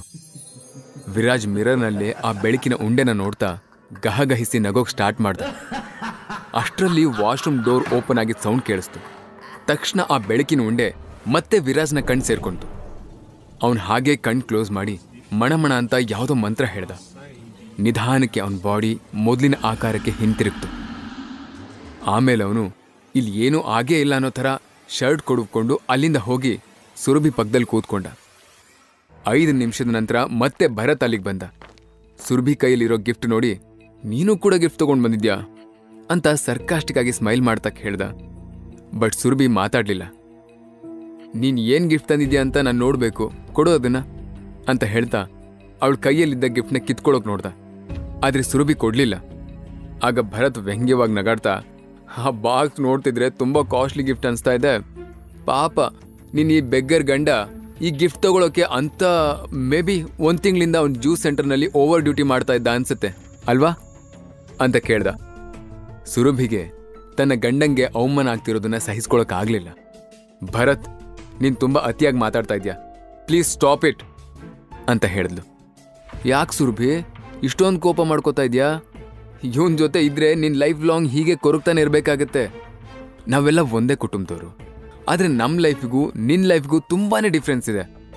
ಎಲ್ರೂ ನಿನ್ನನ್ನ ಕಾಲ್ ಕಸದ ಥರ ನೋಡ್ತಿದ್ದಾರೆ. ನಿಂಗೆ ಸಿಗ್ಬೇಕಾಗಿರೋ ಮನಿ ಪವರ್ ಆಗ್ಲಿ, ರೆಸ್ಪೆಕ್ಟ್ ಆಗ್ಲಿ ರಾವ್ ಫ್ಯಾಮಿಲಿಯಿಂದ ಸಿಗ್ತಾ ಇಲ್ಲ. ಇದಕ್ಕೆಲ್ಲ ಈ ನಿನ್ ಬೆಗ್ಗರ್ ಗಂಡನೇ ಕಾರಣ. ಸೊ ನೀನು ಇವನ್ಗೆ ಆದಷ್ಟು ಬೇಗ ಡಿವೋರ್ಸ್ ಕೊಡಬೇಕು. ನಮ್ಮ ಸ್ಟೇಟಸ್ಗೆ ತಕ್ಕನಂತ ಹುಡುಗನ್ನ ಹುಡುಕಿ ನಿನ್ನ ಜೊತೆ ನಾನೇ ಮದುವೆ ಮಾಡ್ತೀನಿ, ಯೋಚನೆ ಮಾಡು ಸುರಭಿ ಅಂತ ಹೇಳಿ ಭರತ್ ಅಲ್ಲಿಂದ ಹೊರಟೋದ. ಅಷ್ಟರಲ್ಲಿ ವಿರಾಜ್ ಅವಳ ಕೈ ಹಿಡ್ಕೊಂಡು, ನೀನು ಅವನ ಮಾತಿಗೆ ತಲೆ ಕೆಡ್ಸ್ಕೋಬೇಡ, ಹೋಗಿ ಗಿಫ್ಟ್ ಕೊಟ್ಬಾ ಅಂತ ಹೇಳ್ದ. ಸುರಭಿ ಡೀಪ್ ಆಗಿ ಉಸಿರು ಹೇಳ್ಕೊಂಡು ಸ್ಟೇಜ್ ಹತ್ತದ್ಲು. ಮುಖ ತುಂಬ ಫೇಕ್ ಸ್ಮೈಲ್ ತುಂಬಿಕೊಂಡು, so happy Samyukta, congratulations to both of you, ಯಾವಾಗಲೂ ಹೀಗೆ ಖುಷಿಯಾಗಿರಿ ಅಂತ ಹೇಳಿ ಅವರಿಬ್ರಿಗೂ ವಿಶ್ ಮಾಡಿ ಗಿಫ್ಟ್ನ ಅವ್ರ ಮುಂದೆ ಹಿಡಿದ್ಲು. ರಾಹುಲ್ ಮೆಹ್ತಾ ಗಿಫ್ಟ್ ತಗೊಳಕ್ಕೆ ಅಂತ ಹೊರಟಿದ್ದ. ಅಷ್ಟರಲ್ಲಿ ಸಂಯುಕ್ತ ಗಿಫ್ಟ್ ತಗೊಂಡು ಸುರಭಿ ಕಾಲ್ ಮುಂದೆ ಎಸೆದ್ಲು. ನಿಜಕ್ಕೂ ಸುರಭಿಗೆ ಶಾಕ್ ಆಯ್ತು. ಸಂಯುಕ್ತ ಯಾಕೆ ಹೀಗೆ ಮಾಡೋದು ಅಂತ ಗೊತ್ತಾಗ್ಲಿಲ್ಲ. ಸುತ್ತಲೂ ಇರೋರೆಲ್ಲ ಸುರಭಿ ಮುಖನೇ ನೋಡ್ತಾ ಇದ್ರು. ಹಾಗಾಗಿ ಅವಳು ಈ ವಿಷಯನ ದೊಡ್ಡದು ಮಾಡೋದು ಬೇಡ ಅಂತ ಹಾಗೆ ಸ್ಮೈಲ್ ಮಾಡ್ತಾನೆ, ಸಂಯುಕ್ತ 5 ನಿಮಿಷ ನಾನು ನಿನ್ನ ಜೊತೆ ಮಾತಾಡಬೇಕು ಅಂತ ಹೇಳಿದ್ಲು. ನೀನ್ ನನ್ನ ಜೊತೆ ಮಾತಾಡೋ ಅವಶ್ಯಕತೆ ಇಲ್ಲ ಸುರಭಿ. ನಿನ್ ಪ್ಲಾನ್ ಏನು, ಯಾಕೆ ನೀನು ಈ ಕಾಸ್ಟ್ಲಿ ಗಿಫ್ಟ್ ತಗೊಂಡು ಬಂದಿದ್ಯಾ ಅಂತ ನನಗೆ ಚೆನ್ನಾಗಿ ಗೊತ್ತು. I am not stranger to your tricks.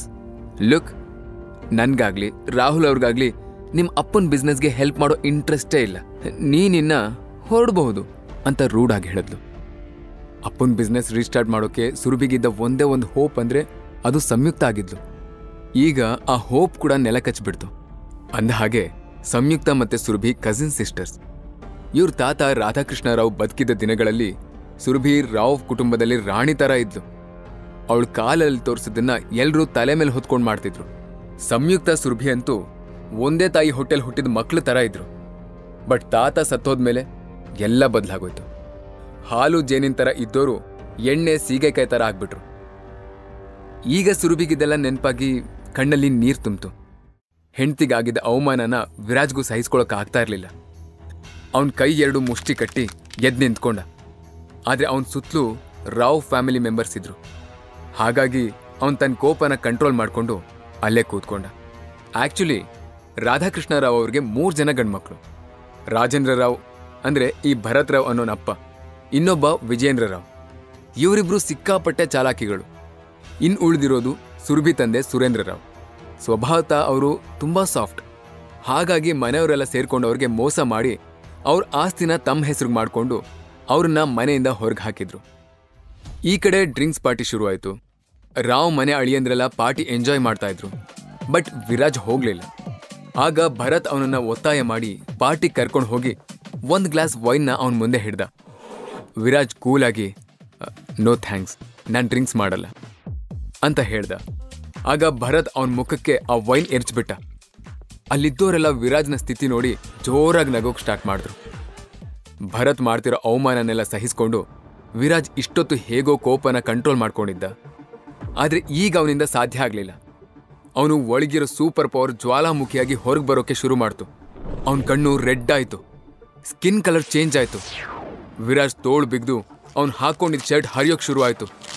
ಮುಷ್ಟಿ ಬಿಗಿ ಹಿಡಿದು ಇನ್ನೇನು ಭರತ್ಗೆ ಹೊಡಿಬೇಕು. ಅಷ್ಟರಲ್ಲಿ ಯಾರೂ ಊಹಿಸದಿರೋ ಒಂದು ಘಟನೆ ನಡೆದು ಹೋಯ್ತು. ಹಾಗಾದ್ರೆ ವಿರಾಜ್ ಹತ್ರ ಇರೋ ಸೂಪರ್ ಪವರ್ ಎಲ್ರೆದ್ರು ರಿವೀಲ್ ಆಗತ್ತಾ?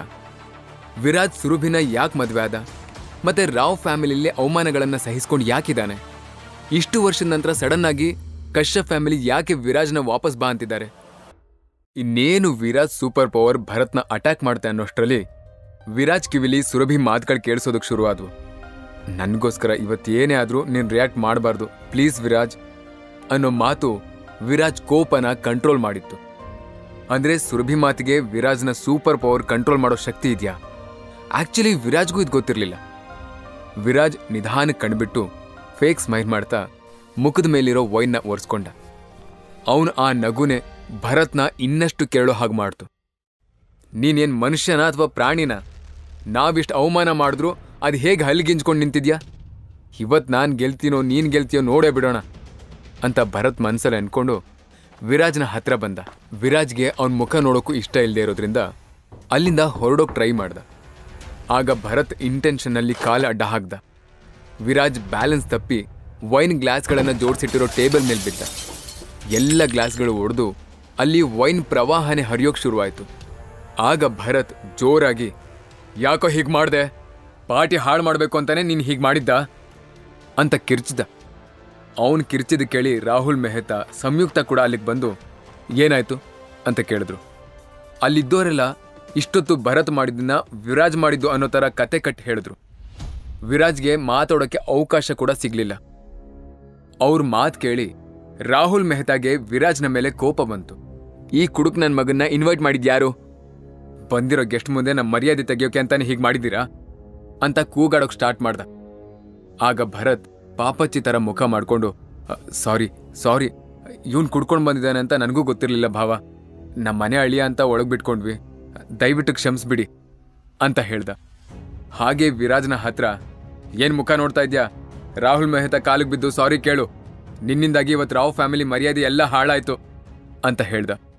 ಕಣ್ಣೀರ್ ಹಾಕ್ತಾ ಅವನ ಪಕ್ಕದಲ್ಲೇ ನಿಂತಿದ್ದ ಸುರಭಿ, ಕೇರ್ಫುಲ್ ಆಗಿರುವಂತ 1000 ಸಲ ಹೇಳಿದ್ದೆ, ಕೊನೆಗೂ ಎಲ್ಲ ಹಾಳು ಮಾಡ್ಬಿಟ್ಟೆ ನೀನು. ಅಪ್ಪನ್ ಬಿಸ್ನೆಸ್ ರೀಸ್ಟಾರ್ಟ್ ಮಾಡೋ ನನ್ನ ಕನಸು ನುಚ್ಚು ನೂರಾಗೋಯ್ತು. ಮೊದಲು ರಾಹುಲ್ ಅವ್ರ ಹತ್ರ ಕ್ಷಮೆ ಕೇಳು ಅಂತ ಹೇಳಿದ್ಲು. ವಿರಾಜ್ ಒಂದು ಕ್ಷಣ ಕೂಡ ಹಿಂದೆ ಮುಂದೆ ಯೋಚನೆ ಮಾಡ್ದೆ ರಾಹುಲ್ ಕಾಲ್ ಮುಟ್ಟಿ ಸಾರಿ ಕೇಳ್ದ. ಇನ್ಯಾವತ್ತು ನನ್ನ ಕಣ್ಣು ಕಾಣಿಸ್ಕೋಬೇಡ, ಹೊರಟೋಗಿಲ್ಲಿಂದ ಅಂತ ರಾಹುಲ್ ಹೇಳ್ದ. ವಿರಾಜ್ ತಲೆ ತಗ್ಗಿಸ್ಕೊಂಡು ಅಲ್ಲಿಂದ ಹೊರಟು ಹೋದ. ಅವನ ಹಿಂದೆನೆ ಸುರಭಿನೂ ಹೊರಟ್ಲು. ಆಗ ಭರತ್ ಅವಳನ್ನ ತಡೆದು, ನಾನು ಹೇಳಿದ ವಿಷಯದ ಬಗ್ಗೆ ಸೀರಿಯಸ್ ಆಗಿ ಯೋಚನೆ ಮಾಡು ಸುರಭಿ. ನೀನ್ ಇವನ್ ಜೊತೆ ಇದ್ರೆ ಪ್ರತಿದಿನ ಹೀಗೆ ಅವಮಾನ ಅನುಭವಿಸ್ತಾ ಇರ್ತೀಯ ಅಂತ ಹೇಳ್ದ. ಸುರಭಿ ರಿಪ್ಲೈ ಮಾಡದೆ ಅಲ್ಲಿಂದ ಹೊರಟು ಹೋದ್ಲು. ವಿರಾಜ್ ಟ್ರಾಫಿಕ್ ನೋಡ್ತಾ ರೆಸಾರ್ಟ್ ಹೊರಗೆ ನಿಂತ್ಕೊಂಡಿದ್ದ. ಅವನ ಪಕ್ಕದಲ್ಲೇ ಬಂದು ನಿಂತ್ಕೊಂಡು, ಹೊರಡೋಣ ಅಂದ್ಲು ಸುರಭಿ. ನೀನೆಲ್ಲಿಗೆ ಬರ್ತೀಯ? ಫಂಕ್ಷನ್ ಇನ್ನೂ ಮುಗ್ದಿಲ್ಲ, ನೀನು ಮುಗಿಸ್ಕೊಂಡು ಬಾ, ನಾನು ಹೋಗ್ತೀನಿ ಅಂತ ವಿರಾಜ್ ಹೇಳ್ದ. ನಿಂಗೆ ಅವಮಾನ ಆದರೆ ನನಗೂ ಅವಮಾನ ಆದ ಹಾಗೆ, ನಾನು ಈ ಜಾಗದಲ್ಲಿ ಒಂದು ಕ್ಷಣನೂ ಇರಲ್ಲ ಅಂತ ಸುರಭಿ ಹೇಳಿದ್ಲು. ಅದು ಹಾಗಲ್ಲ ಸುರಭಿ, ನಿಮ್ಮ ಅಪ್ಪನ ಬಿಸ್ನೆಸ್ಸು ಅಂತ ವಿರಾಜ್ ಏನೋ ಹೇಳೋಕೆ ಹೊರಟಿದ್ದ. ಅವನ ಮಾತನ್ನ ಅರ್ಧಕ್ಕೆ ತಡೆದು, ನೀನು ತಪ್ಪು ಮಾಡಿಲ್ಲ ಅಂತ ನನಗೂ ಗೊತ್ತು ವಿರಾಜ್, ನಾನು ನಿನ್ನನ್ನು ನಂಬ್ತೀನಿ ಅಂತ ಸುರಭಿ ಹೇಳಿದ್ಲು. ವಿರಾಜ್ ಸರ್ಪ್ರೈಸ್ ಆಗಿ, ನಿಜವಾಗ್ಲೂ ನಂಬ್ತೀಯಾ ಅಂತ ಕೇಳ್ದ. ಹೌದು, ನನಗೆ ನಿನ್ನ ಮೇಲೆ ನಂಬಿಕೆ ಇದೆ, ನೀನು ಕುಡಿಯಲ್ಲ ಅನ್ನೋದು ನನಗೆ ಗೊತ್ತು ಅಂತ ಸುರಭಿ ಹೇಳಿದ್ಲು. ಅವಳು ಮಾತು ಕೇಳಿ ವಿರಾಜ್ಗೆ ತುಂಬಾನೇ ಖುಷಿ ಆಯಿತು. ಅವನ ಮನಸ್ಸಲ್ಲಿ, ನನ್ನ ಮೇಲೆ ಇಷ್ಟೊಂದು ನಂಬಿಕೆ ಇಟ್ಟಿರೋ ಸುರಭಿಗೆ ಯಾವ ತೊಂದರೆನೂ ಆಗದೆ ಇರೋ ಹಾಗೆ ನಾನು ನೋಡ್ಕೋಬೇಕು, ಅವಳ ತಂದೆ ಬಿಸ್ನೆಸ್ ರೀಸ್ಟಾರ್ಟ್ ಆಗೋಕೆ ನಾನು ಏನಾದರೂ ಮಾಡಬೇಕು ಅಂತ ಯೋಚನೆ ಮಾಡ್ದ. ಅಷ್ಟರಲ್ಲಿ ಸುರಭಿ, ನಾನೊಂದು ನಿರ್ಧಾರಕ್ಕೆ ಬಂದಿದ್ದೀನಿ ವಿರಾಜ್, ನಾವಿಬ್ರು ಒಟ್ಟಿಗೆ ಜೀವನ ನಡೆಸೋಕೆ ಸಾಧ್ಯನೇ ಇಲ್ಲ ಅಂತ ನನಗೆ ಅನ್ನಿಸ್ತಾ ಇದೆ ಅಂತ ಕಡ್ಡಿ ತುಂಡು ಮಾಡ್ದಂಗೆ ಹೇಳಿದ್ಲು. ಅವಳು ಇಂಥ ಶಾಕಿಂಗ್ ನ್ಯೂಸ್ ಹೇಳಿದ್ರು ವಿರಾಜ್ ಕಡೆಯಿಂದ ಯಾವ ರಿಯಾಕ್ಷನ್ನೂ ಇರಲಿಲ್ಲ. ಅವನು ತನ್ಪಾಡಿಗೆ ತಾನು ಮನೆ ಕಡೆಗೆ ಹೆಜ್ಜೆ ಹಾಕಿದ. ಅವರಿಬ್ರು ಮನೆಗೆ ಬಂದಾಗ ಸುರಭಿ ಅಪ್ಪ ಸುರೇಂದ್ರ, ಅಮ್ಮ ರೇಣುಕಾ ಹಾಲ್ನಲ್ಲೇ ಕೂತಿದ್ರು. ಫಂಕ್ಷನ್ನಲ್ಲಿ ನಡೆದಿರೋ ವಿಷಯನೆಲ್ಲ ಆಗ್ಲೇ ಭರತ್ ಫೋನ್ ಮಾಡಿ ತಿಳಿಸ್ಬಿಟ್ಟಿದ್ದ. ಹಾಗಾಗಿ ರೇಣುಕಾ ಕೆಂಡಾಮಂಡಲವಾಗಿದ್ಲು. ವಿರಾಜ್ ಮನೆ ಒಳಗೆ ಕಾಲಿಟ್ಟ ತಕ್ಷಣ ಅವನ ಮೇಲೆ ಬಾಯಿಗೆ ಬಂದ ಹಾಗೆ ಕೂಗಾಡಿದ್ಲು. ಮೊದಲೇ ಅವಳಿಗೆ ಅವನ್ನ ಕಂಡ್ರೆ ಇಷ್ಟ ಇಲ್ಲ, ಈಗ ಅವಳಿಗೆ ಹೊಸ ವಿಷಯ ಸಿಕ್ಕದಾಗಿತ್ತು. ಆಮೇಲೆ ಸುರಭಿನೇ ವಿಷಯ ತಿಳಿ ಮಾಡೋಕೆ ಅಂತ ವಿರಾಜ್ನ ಪರವಾಗಿ ಮಾತಾಡಿದ್ಲು. ಆಗ ರೇಣುಕಾ ಇನ್ನಷ್ಟು ಸಿಟ್ಟಾದ್ಲು. ಇಷ್ಟಾದ್ರೂ ನಿಂಗೆ ಬುದ್ಧಿ ಬರಲಿಲ್ವೇನೆ? ಮತ್ತು ಈ ಅವಿವೇಕಿ ಪರವಾಗಿ ಮಾತಾಡ್ತಾ ಇದೆಯಾ? ಈ ಶನಿ ನಿನ್ನನ್ನು ಮದುವೆ ಆಗಿ ಈ ಮನೆ ಕಾಲಿಡೋ ಮೊದಲು ಎಲ್ಲ ಚೆನ್ನಾಗೇ ಇತ್ತು, ಎಲ್ಲ ನಮ್ಮ ಕರ್ಮ ಅಂತ ಹೇಳಿ ವಿರಾಜ್ನ ಮುಖ ನೋಡಿದ್ಲು. ಈ ಕಡೆ ಸುರಭಿ ಹೆಲ್ಪ್ಲೆಸ್ ಎಕ್ಸ್ಪ್ರೆಷನ್ ಕೊಡ್ತಾ ಅಪ್ಪನ ಕಡೆ ನೋಡಿದ್ಲು. ಸುರೇಂದ್ರ ಕೂಡ ಏನು ಮಾತಾಡೋ ಪರಿಸ್ಥಿತಿಯಲ್ಲಿರಲಿಲ್ಲ. ಇದ್ಯಾವುದನ್ನು ಕೇರ್ ಮಾಡದೆ ವಿರಾಜ್ ತನ್ನ ಪಾಡಿಗೆ ತಾನು ಕಿಚನ್ಗೆ ಹೋದ. ಅಲ್ಲಿ ಸೂಪರ್ ಪವರ್ ಯೂಸ್ ಮಾಡಿಕೊಂಡು ಬರೀ 5 ನಿಮಿಷದಲ್ಲಿ ಅಡುಗೆ ಮಾಡಿ ಮುಗಿಸಿ ಎಲ್ರಿಗೂ ಪ್ಲೇಟ್ ಹಾಕಿ ಊಟಕ್ಕೆ ಕರೆದ. ರೇಣುಕಾ ಫುಲ್ ಶಾಕ್ ಆಗಿ, ಇದು ಹೇಗೆ ನೀನು ಇಷ್ಟು ಬೇಗ ಅಡುಗೆ ಮಾಡಿದೆ ಅಂತ ಕೇಳಿದ್ಲು. ನಾನು ಈಗ ಅಡುಗೆ ಮಾಡಿದ್ದಲ್ಲ, ಬೆಳಗ್ಗೆನೇ ಮಾಡಿಟ್ಟಿದ್ದೆ, ಈಗ ಜಸ್ಟ್ ಬಿಸಿ ಮಾಡಿದ್ದೀನಿ, ಹೊಟ್ಟೆ ತಾಳ ಹಾಕ್ತಾ ಇದೆ, ಬೇಗ ಊಟಕ್ಕೆ ಬನ್ನಿ ಅಂತ ಹೇಳಿ ವಿರಾಜ್ ಯಾರಿಗೂ ಎಕ್ಸ್ಟ್ರಾ ಮಾತಾಡೋಕ್ಕೆ ಅವಕಾಶನೇ ಕೊಡದೆ ಎಲ್ಲ ಪ್ಲೇಟಿಗೂ ಅನ್ನ ಬಡಿಸ್ದ. ಎಲ್ರಿಗೂ ಹಸುವಾಗಿದ್ರಿಂದ ಊಟ ಸ್ಟಾರ್ಟ್ ಮಾಡಿದ್ರು. ರೇಣುಕಾ ಊಟದ ಮಧ್ಯೆ, ಸುರಭಿ, ಭರತ್ ಹೇಳಿದ ವಿಷಯದ ಬಗ್ಗೆ ಯಾವ ಡಿಸಿಷನ್ಗೆ ಬಂದೆ ಅಂತ ಕೇಳಿದ್ಲು. ಅವಳು ಡಿವೋರ್ಸ್ ಬಗ್ಗೆ ಮಾತಾಡ್ತಾ ಇದ್ದಾಳೆ ಅಂತ ಸುರಭಿಗೆ ಗೊತ್ತಾಯಿತು. ನೋಡಮ್ಮ, ನಾನು ಯಾರೋ ಫೋರ್ಸ್ ಮಾಡ್ತಿದ್ದಾರೆ ಅಂತ ವಿರಾಜ್ಗೆ ಡಿವೋರ್ಸ್ ಕೊಡೋಕ್ಕಾಗಲ್ಲ, ಒಂದು ಡಿಸಿಷನ್ಗೆ ಬರೋಕ್ಕೆ ಟೈಮ್ ಬೇಕು ಅಂತ ಸುರಭಿ ಹೇಳಿದ್ಲು. ಇನ್ನೂ ನಿಂಗೆ ಎಷ್ಟು ಟೈಮ್ ಬೇಕು ಅಂತ ರೇಣುಕಾ ಹಲ್ಲು ಕಡಿತಾ ಕೇಳಿದ್ಲು. ಅಮ್ಮ ಪ್ಲೀಸ್, ನೆಮ್ಮದಿಯಾಗಿ ಊಟ ಮಾಡೋಕ್ಕಾದ್ರೂ ಬಿಡು, ನನ್ನ ಜೀವನದ ಬಗ್ಗೆ ನೀವು ಯಾರೂ ತಲೆ ಕೆಡ್ಸ್ಕೊಳ್ಳೋದು ಬೇಡ ಅಂತ ಸುರಭಿ ಹೇಳಿದ್ಲು. ವಿರಾಜ್ಗೆ ಅವಳ ಮಾತು ಕೇಳಿ ಕನ್ಫ್ಯೂಷನ್ ಸ್ಟಾರ್ಟ್ ಆಯಿತು. ಯಾಕಂದರೆ ಅವಳು ಆಗಲೇ ನಿಂಗೆ ಡಿವೋರ್ಸ್ ಮಾಡ್ತೀನಿ ಅನ್ನೋ ಥರ ಹೇಳಿದ್ಲು. ಇಲ್ಲಿ ನೋಡಿದ್ರೆ ರೇಣುಕನ ಹತ್ರ ವಿರಾಜ್ಗೆ ಡಿವೋರ್ಸ್ ಮಾಡಲ್ಲ ಅನ್ನೋ ಥರ ಮಾತಾಡ್ತಾ ಇದ್ಲು. ಸೊ ಅವನು ಇದೇ ಕನ್ಫ್ಯೂಷನಲ್ಲಿ ಊಟ ಮಾಡ್ತಾ ಇದ್ದ. ಉಳಿದವರೆಲ್ಲ ಊಟ ಮುಗಿಸ್ಕೊಂಡು ಹೋಗಿದ್ದು ಕೂಡ ಅವನಿಗೆ ಗೊತ್ತಾಗಲಿಲ್ಲ. ಆಮೇಲೆ ಮತ್ತೆ ತನ್ನ ಸೂಪರ್ ಪವರ್ ಯೂಸ್ ಮಾಡಿ ಬರೀ ಒಂದೇ 1 ನಿಮಿಷದಲ್ಲಿ ಪ್ಲೇಟ್ಸ್ನೆಲ್ಲ ತೊಳೆದು ಕಿಚನ್ ಕ್ಲೀನ್ ಮಾಡಿ ರೂಮಿಗೆ ಹೋದ. ಬೆಡ್ ಮೇಲೆ ಕೂತ್ಕೊಂಡು ಅರ್ಧ ಗಂಟೆ ಧ್ಯಾನ ಮಾಡ್ದ. ಈ ಧ್ಯಾನದಿಂದ ಅವನಿಗೆ ತನ್ನ ಸೂಪರ್ ಪವರ್ನ ಕಂಟ್ರೋಲ್ ಮಾಡೋ ಸ್ಕಿಲ್ನ ಪ್ರಾಕ್ಟೀಸ್ ಮಾಡೋಕ್ಕೆ ಹೆಲ್ಪ್ ಆಗ್ತಿತ್ತು. ಅವನ ಕೋಪನ ಕೂಡ ಕಂಟ್ರೋಲ್ ಮಾಡೋಕ್ಕೆ ಈಸಿಯಾಗಿತ್ತು. ಧ್ಯಾನ ಮುಗಿಸಿ ಕಣ್ಬಿಟ್ಟ ತಕ್ಷಣ ಅವನ ಬಟ್ಟೆಗಳ ರಾಶಿ ಮಧ್ಯೆ ಅಡಗಿ ಕೂತ್ಕೊಂಡಿದ್ದ ಚಿಕ್ಕದೊಂದು ಮರದ ಪೆಟ್ಟಿಗೆ ಕಣ್ಣಿಗೆ ಬಿತ್ತು. ಆ ಪೆಟ್ಟಿಗೆನ ನೋಡ್ತಾ ಇದ್ದ ಹಾಗೆ ಅವನ ಮುಖದಲ್ಲಿ ನಗು ಅರಳ್ತು. ಅವನದನ್ನ ಮಗು ಥರ ಎತ್ಕೊಂಡು ಮುಚ್ಚಳ ಓಪನ್ ಮಾಡ್ದ. ಅದರಲ್ಲಿ ಗ್ರೀನ್ ಕಲರ್ ಜೇಡಿತ್ತು. ಆ ಜೇಡ್ನ ಅವನು ಹಾಗೆ ಎದೆಗೆ ಹೊತ್ಕೊಂಡ. ಅವನ ಕಣ್ಣು ಮತ್ತೆ ಬ್ರೈಟ್ ಆಗಿ ಹೊಳೆಯೋಕೆ ಶುರುವಾಯಿತು. ಈ ಹಿಂದೆ ವಿರಾಜ್ಗೆ ಒಬ್ಬ ವ್ಯಕ್ತಿ ಪರಿಚಯ ಆಗಿ ಕೆಲವೊಂದಿಷ್ಟು ವಿಶೇಷವಾದ ಶಕ್ತಿಗಳ ಬಗ್ಗೆ ಹೇಳ್ಕೊಟ್ಟಿದ್ರು. ಅದಾದ ಮೇಲೆ ವಿರಾಜ್ಗೆ ಒಂದು ಪವರ್ಫುಲ್ ಮಾಣಿಕ್ಯ ಕೂಡ ಕೊಟ್ಟಿದ್ರು. ಅವ್ರು ಯಾಕೆ ಇದನ್ನ ವಿರಾಜ್ ಕೊಟ್ರು ಅಂತ ಅವನಿಗೆ ಗೊತ್ತಿರಲಿಲ್ಲ. ಇನ್ಫ್ಯಾಕ್ಟ್ ಈ ಮಾಣಿಕ್ಯಕ್ಕೆ ಯಾವ ಥರ ಶಕ್ತಿ ಇದೆ ಅಂತನೂ ಅವನಿಗೆ ಗೊತ್ತಿರಲಿಲ್ಲ. ಆದರೆ ಆ ವ್ಯಕ್ತಿ, ಇದರಿಂದ ನಿನ್ನ ಎಲ್ಲ ಸಮಸ್ಯೆ ಪರಿಹಾರ ಆಗತ್ತೆ, ನಿಂಗೆ ತುಂಬ ಕಷ್ಟ ಅನ್ನಿಸ್ದಾಗ ಇದನ್ನ ತೆಗೆದು ನೋಡು, ನಾನು ಹೇಳಿರೋ ಜಾಗಕ್ಕೆ ಹೋಗು ಅಂತ ಒಂದು ಅಡ್ರೆಸ್ ಹೇಳಿದ್ರು. ಅದನ್ನೆಲ್ಲ ನೆನೆಸ್ಕೊಂಡು ವಿರಾಜ್ ಏನೋ ಡಿಸೈಡ್ ಮಾಡಿ ಲೈಟಾಗಿ ನಕ್ಕು ಮಲ್ಕೊಂಡ. ಮಾರನೇ ದಿನ ಬೆಳಗ್ಗೆ ವಿರಾಜ್ ತನ್ನ ಜ್ಯೂಸ್ ಸೆಂಟರ್ಗೆ ಹೋಗ್ತಾ ಇದ್ದ. ಅಷ್ಟರಲ್ಲಿ ಒಂದೆರಡು ಕಾರ್ ಬಂದು ವಿರಾಜ್ನ ದಾರಿಗೆ ಅಡ್ವಾಗಿ ನಿಂತ್ಕೊಂಡ್ವು. ಆ ಕಾರ್ನಿಂದ ಒಬ್ಬ ವ್ಯಕ್ತಿ ಕೆಳಗಿಳಿದ. ಅವನು ವಿರಾಜ್ನ ತಂದೆ ರಘುನಾಥ್ ಕಶ್ಯಪ್ ಅಂತ. ಅವನ್ನ ನೋಡ್ತಿದ್ದ ಹಾಗೆ ವಿರಾಜ್ಗೆ ಹೊಟ್ಟೆ ಒಳಗಿಂದ ಕೋಪ ಉಕ್ಕೋಕ್ ಸ್ಟಾರ್ಟ್ ಆಯಿತು. ಅದನ್ನ ರಘುನಾಥ್ ಅಬ್ಸರ್ವ್ ಮಾಡಿ, ನಂಗೆ ಗೊತ್ತು ವಿರಾಜ್, ನಿನಗೆ ನನ್ನ ಮುಖ ನೋಡೋಕೆ ಇಷ್ಟ ಇಲ್ಲ ಅಂತ. ಆದರೆ ನೀನೇ ಒಂದೇ ಒಂದು ಸಲ ನಿಮ್ಮ ತಾತನ ನೋಡೋಕೆ ಬಾ, ಅವ್ರ ಜೀವ ಬಿಗಿ ಹಿಡ್ಕೊಂಡು ನಿನ್ನ ದಾರಿ ಕಾಯ್ತಾ ಇದ್ದಾರೋ ಅಂತ ಹೇಳ್ದ. ತಾತ ವಿಶ್ವನಾಥ್ ಕಶ್ಯಪ್ ನೋಡಿ ಎಷ್ಟೋ ವರ್ಷಗಳೇ ಆಗಿದ್ರೂ ವಿರಾಜ್ಗೆ ಅವ್ರ ಮುಖ ಇನ್ನೂ ಕರೆಕ್ಟಾಗಿ ನೆನಪಿತ್ತು. ಅವನು ಕಣ್ಣು ಮುಚ್ಕೊಂಡು ತಾತನ ಮುಖನ ಕಣ್ಮುಂದೆ ತಂದ್ಕೊಳ್ತಾ ಇದ್ದ.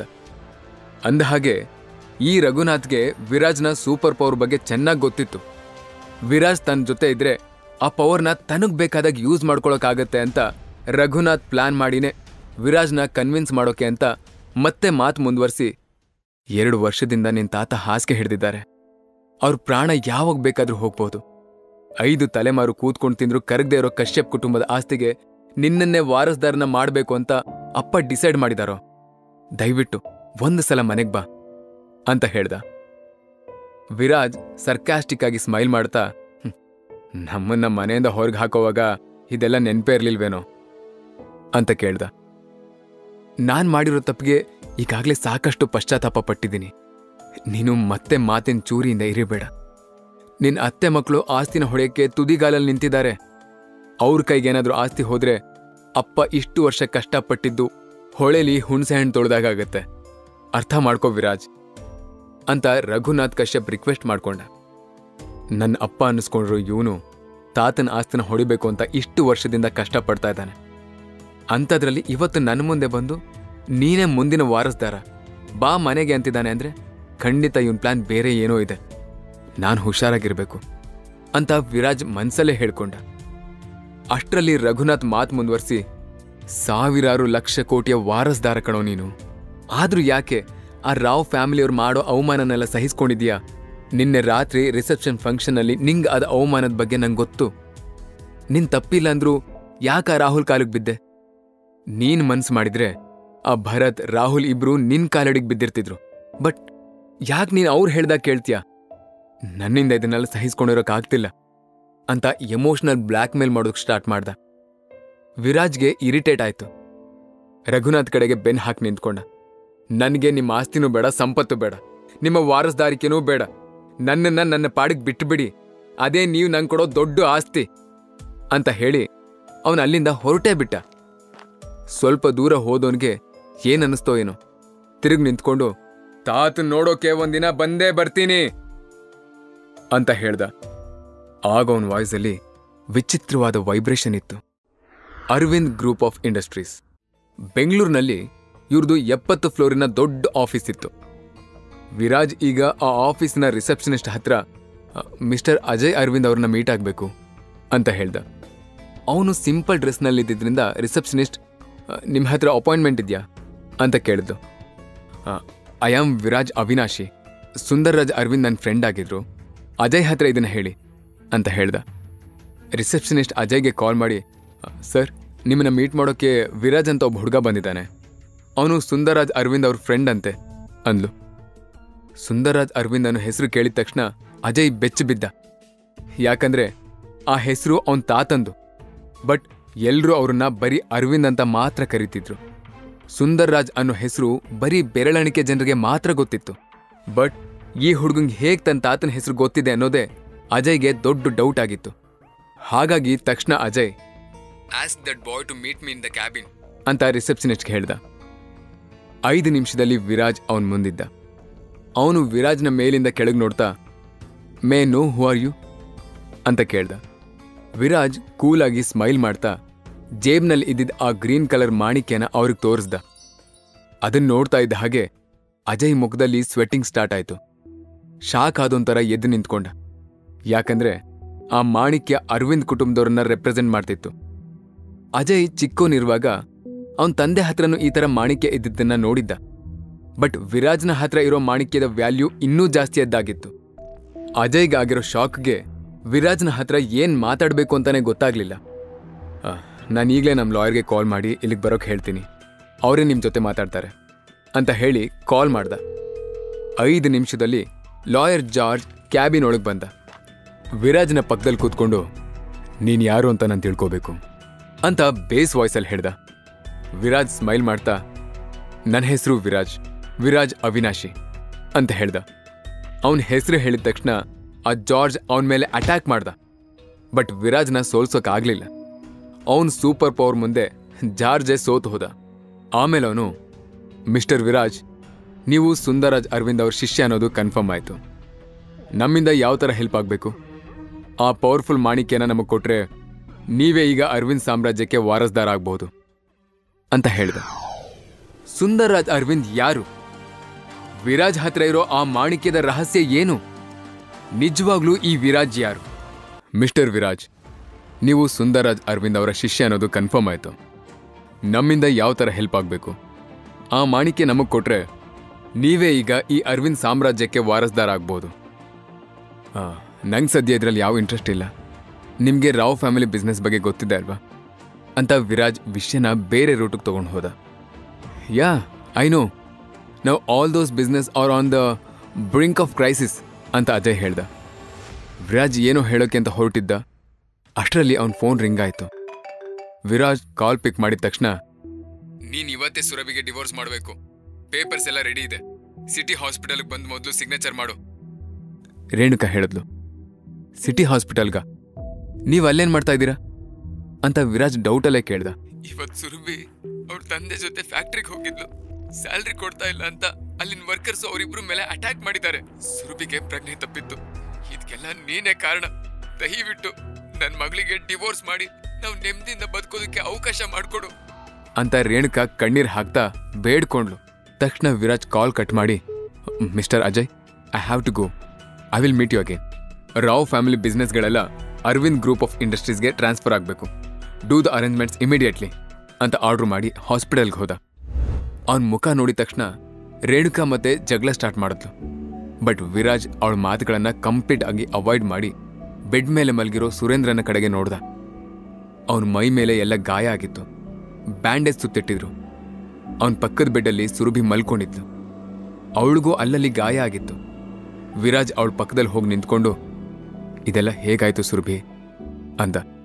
ಆಗ ರೇಣುಕಾ, ಅವಳನ್ನೇನು ಕೇಳ್ತೀಯ, ನಾನೆಲ್ಲ ಹೇಳ್ತೀನಿ ಕೇಳು. ಫ್ಯಾಕ್ಟ್ರಿಲಿ ವರ್ಕ್ ಪೆಂಡಿಂಗ್ ಇದೆ ಅಂತ ಅಪ್ಪ ಮಗಳಿಬ್ರು ಹೋಗಿದ್ರು. ಸಂಬಳ ಕೊಡ್ತಾ ಇಲ್ಲ ಅಂತ ಅಲ್ಲಿನ ವರ್ಕರ್ಸ್ ಇವ್ರ ಮೇಲೆ ಅಟ್ಯಾಕ್ ಮಾಡಿದ್ರು. ನಾವು ವರ್ಕರ್ಸ್ಗೆ ಸಂಬಳ ಕೊಡಬೇಕು ಅಂದರೆ ಭರತ್ ನಮಗೆ ಸಂಬಳ ಕೊಡಬೇಕು. ಆದರೆ ಅವನು ಕೊಡ್ತಾ ಇಲ್ಲ. ಅವನು ನಿನ್ನ ಮೇಲೆ ಸೇಡ್ ತೀರಿಸ್ಕೊಳ್ಳೋದಕ್ಕೋಸ್ಕರ ನಮಗೆ ಈ ಥರ ಹಿಂಸೆ ಮಾಡ್ತಾ ಇದ್ದಾನೆ. ನಿನ್ನಿಂದಾಗಿ ನಾವು ಫ್ಯಾಕ್ಟ್ರಿ ಕಳ್ಕೊಂಡಿದ್ದೀವಿ. ಈಗ ಮನೆನೂ ಕಳ್ಕೊಳ್ಳೋ ಪರಿಸ್ಥಿತಿ ಬಂದಿದೆ. ನೀನು ಸುರಭಿಗೆ ಡಿವೋರ್ಸ್ ಮಾಡಿದ್ರೆ ಭರತ್ ನಮಗೆ ಹೆಲ್ಪ್ ಮಾಡ್ತಾನೆ ಅಂತ ಹೇಳಿದ್ಲು. ಅವಳು ಮಾತು ಕೇಳಿದ ಮೇಲೆ ವಿರಾಜ್ಗೆ ಎಲ್ಲ ಅರ್ಥ ಆಯಿತು. ಭರತ್ ಇಂಟೆನ್ಷನ್ನಲ್ಲಿ ಇದೆಲ್ಲ ಮಾಡ್ತಿದ್ದಾನೆ. ಹಾಗಾಗಿ ಅವನಿಗೆ ಭರತ್ ಮೇಲೆ ತುಂಬಾನೇ ಕೋಪ ಬಂತು. ಅಷ್ಟರಲ್ಲಿ ಸುರೇಂದ್ರ, ರೇಣುಕಾ, ಯಾಕೆ ಸುಮ್ಮನೆ ವಿರಾಜ್ನ ದೂಷಿಸ್ತೀಯ? ನಿಜ ಹೇಳಬೇಕು ಅಂದ್ರೆ ನಾನೇ ಅಸಮರ್ಥ. ನಮ್ಮ ಸಂಸಾರನ ನನ್ನಿಂದ ಸಾಕಕ್ಕಾಗ್ತಾ ಇಲ್ಲ. ಭರತ್ಗೆ ನಮ್ಮ ಯಾರನ್ನ ಕಂಡ್ರೂ ಆಗಲ್ಲ. ಅದಕ್ಕೆ ಅವನು ಹೀಗೆಲ್ಲ ಮಾಡ್ತಿದ್ದಾನೆ. ನಮ್ಮನೆ ಫ್ಯಾಕ್ಟ್ರಿನೆಲ್ಲ ಅವನಿಗೆ ಕೊಟ್ಬಿಡೋಣ. ನಾವು 4 ಜನ ಈ ಊರನ್ನೇ ಬಿಟ್ಟು ಹೊರಟು ಹೋಗೋಣ ಅಂತ ಹೆಲ್ಪ್ಲೆಸ್ ಆಗಿ ಹೇಳ್ದ. ಅಟ್ ದ ಸೇಮ್ ಟೈಮ್, ಓ ನೀವೆಲ್ಲ ಇಲ್ಲೇ ಇದ್ದೀರಾ, ನಿಮ್ಮನ್ನ ಎಲ್ಲೆಲ್ಲೋ ಹುಡುಕಾಡ್ಬಿಟ್ಟೆ ಅಂತ ಹೊರಗಿಂದ ಒಂದು ವಾಯ್ಸ್ ಕೇಳಿಸ್ತು. ತಿರುಗಿ ನೋಡಿದ್ರೆ ಭರತ್ ಅವನ ಬಾಡಿಗಾರ್ಡ್ಸ್ ಜೊತೆ ನಿಂತ್ಕೊಂಡಿದ್ದ. ಚಿಕ್ಕಪ್ಪ, ದಯವಿಟ್ಟು ನನ್ನನ್ನು ಕ್ಷಮಿಸ್ಬಿಡಿ. ಫ್ಯಾಕ್ಟ್ರಿಲಿ ವರ್ಕರ್ಸ್ ಎಲ್ಲ ಸೇರಿ ನಿಮ್ಮ ಮೇಲೆ ಹಲ್ಲೆ ಮಾಡಿದ್ದಾರೆ ಅನ್ನೋ ವಿಷಯ ಗೊತ್ತಾಯ್ತು. ಆ ಟೈಮಲ್ಲಿ ನಾನು ನಿಮ್ಮ ಜೊತೆ ಇರಬೇಕಿತ್ತು ಅಂತ ಹೇಳ್ದ. ಸಾಕು ಭರತ್, ನಿನ್ನ ನಾಟಕ ಸಾಕು. ಇಷ್ಟೆಲ್ಲ ಮಾಡಿದ್ದು ನೀನೇ ಅಂತ ನಮಗೆಲ್ಲ ಚೆನ್ನಾಗಿ ಗೊತ್ತು. ಒಳ್ಳೆ ಒಂಥರ ಡ್ರಾಮಾ ಮಾಡಬೇಡ ಅಂತ ಸುರಭಿ ಕೋಪದಿಂದ ಗುಡುಗುದ್ಲು. ಬಟ್ ಅವಳ ಮಾತನ್ನ ಭರತ್ ಅವಾಯ್ಡ್ ಮಾಡಿ, ಚಿಕ್ಕಪ್ಪ, ಸಾಲನೆಲ್ಲ ನಾನೇ ತೀರಿಸ್ತೀನಿ. ಹಾಗೆ ಗೋವಿಂದ್ ಕುಟುಂಬದವ್ರ ಜೊತೆ ಮಾತಾಡ್ತೀನಿ. ವಿಷ್ಣು ಜೊತೆ ಸುರಭಿ ಮದುವೆ ಮಾಡೋಣ. ಆಗ ನಿಮ್ ಪ್ರಾಬ್ಲಮ್ಸ್ ಎಲ್ಲ ತಾನಾಗೆ ಸಾಲ್ವ್ ಆಗುತ್ತೆ ಅಂತ ಹೇಳ್ದ. ಅವನ್ ಮಾತ್ ಕೇಳಿ ಸುರಭಿಗೆ ಪಿತ್ತ ನೆತ್ತಿಗೇರಿತ್ತು. ನಿನ್ನ ಬಿಟ್ಟಿ ಅಡ್ವೈಸ್ನ ಸ್ಟಾಪ್ ಮಾಡು ಭರತ್, ಬಾಯಿ ಮುಚ್ಕೊಂಡು ಇಲ್ಲಿಂದ ಹೊರಡು ಅಂತ ಕಿರ್ಚಿದ್ಲು.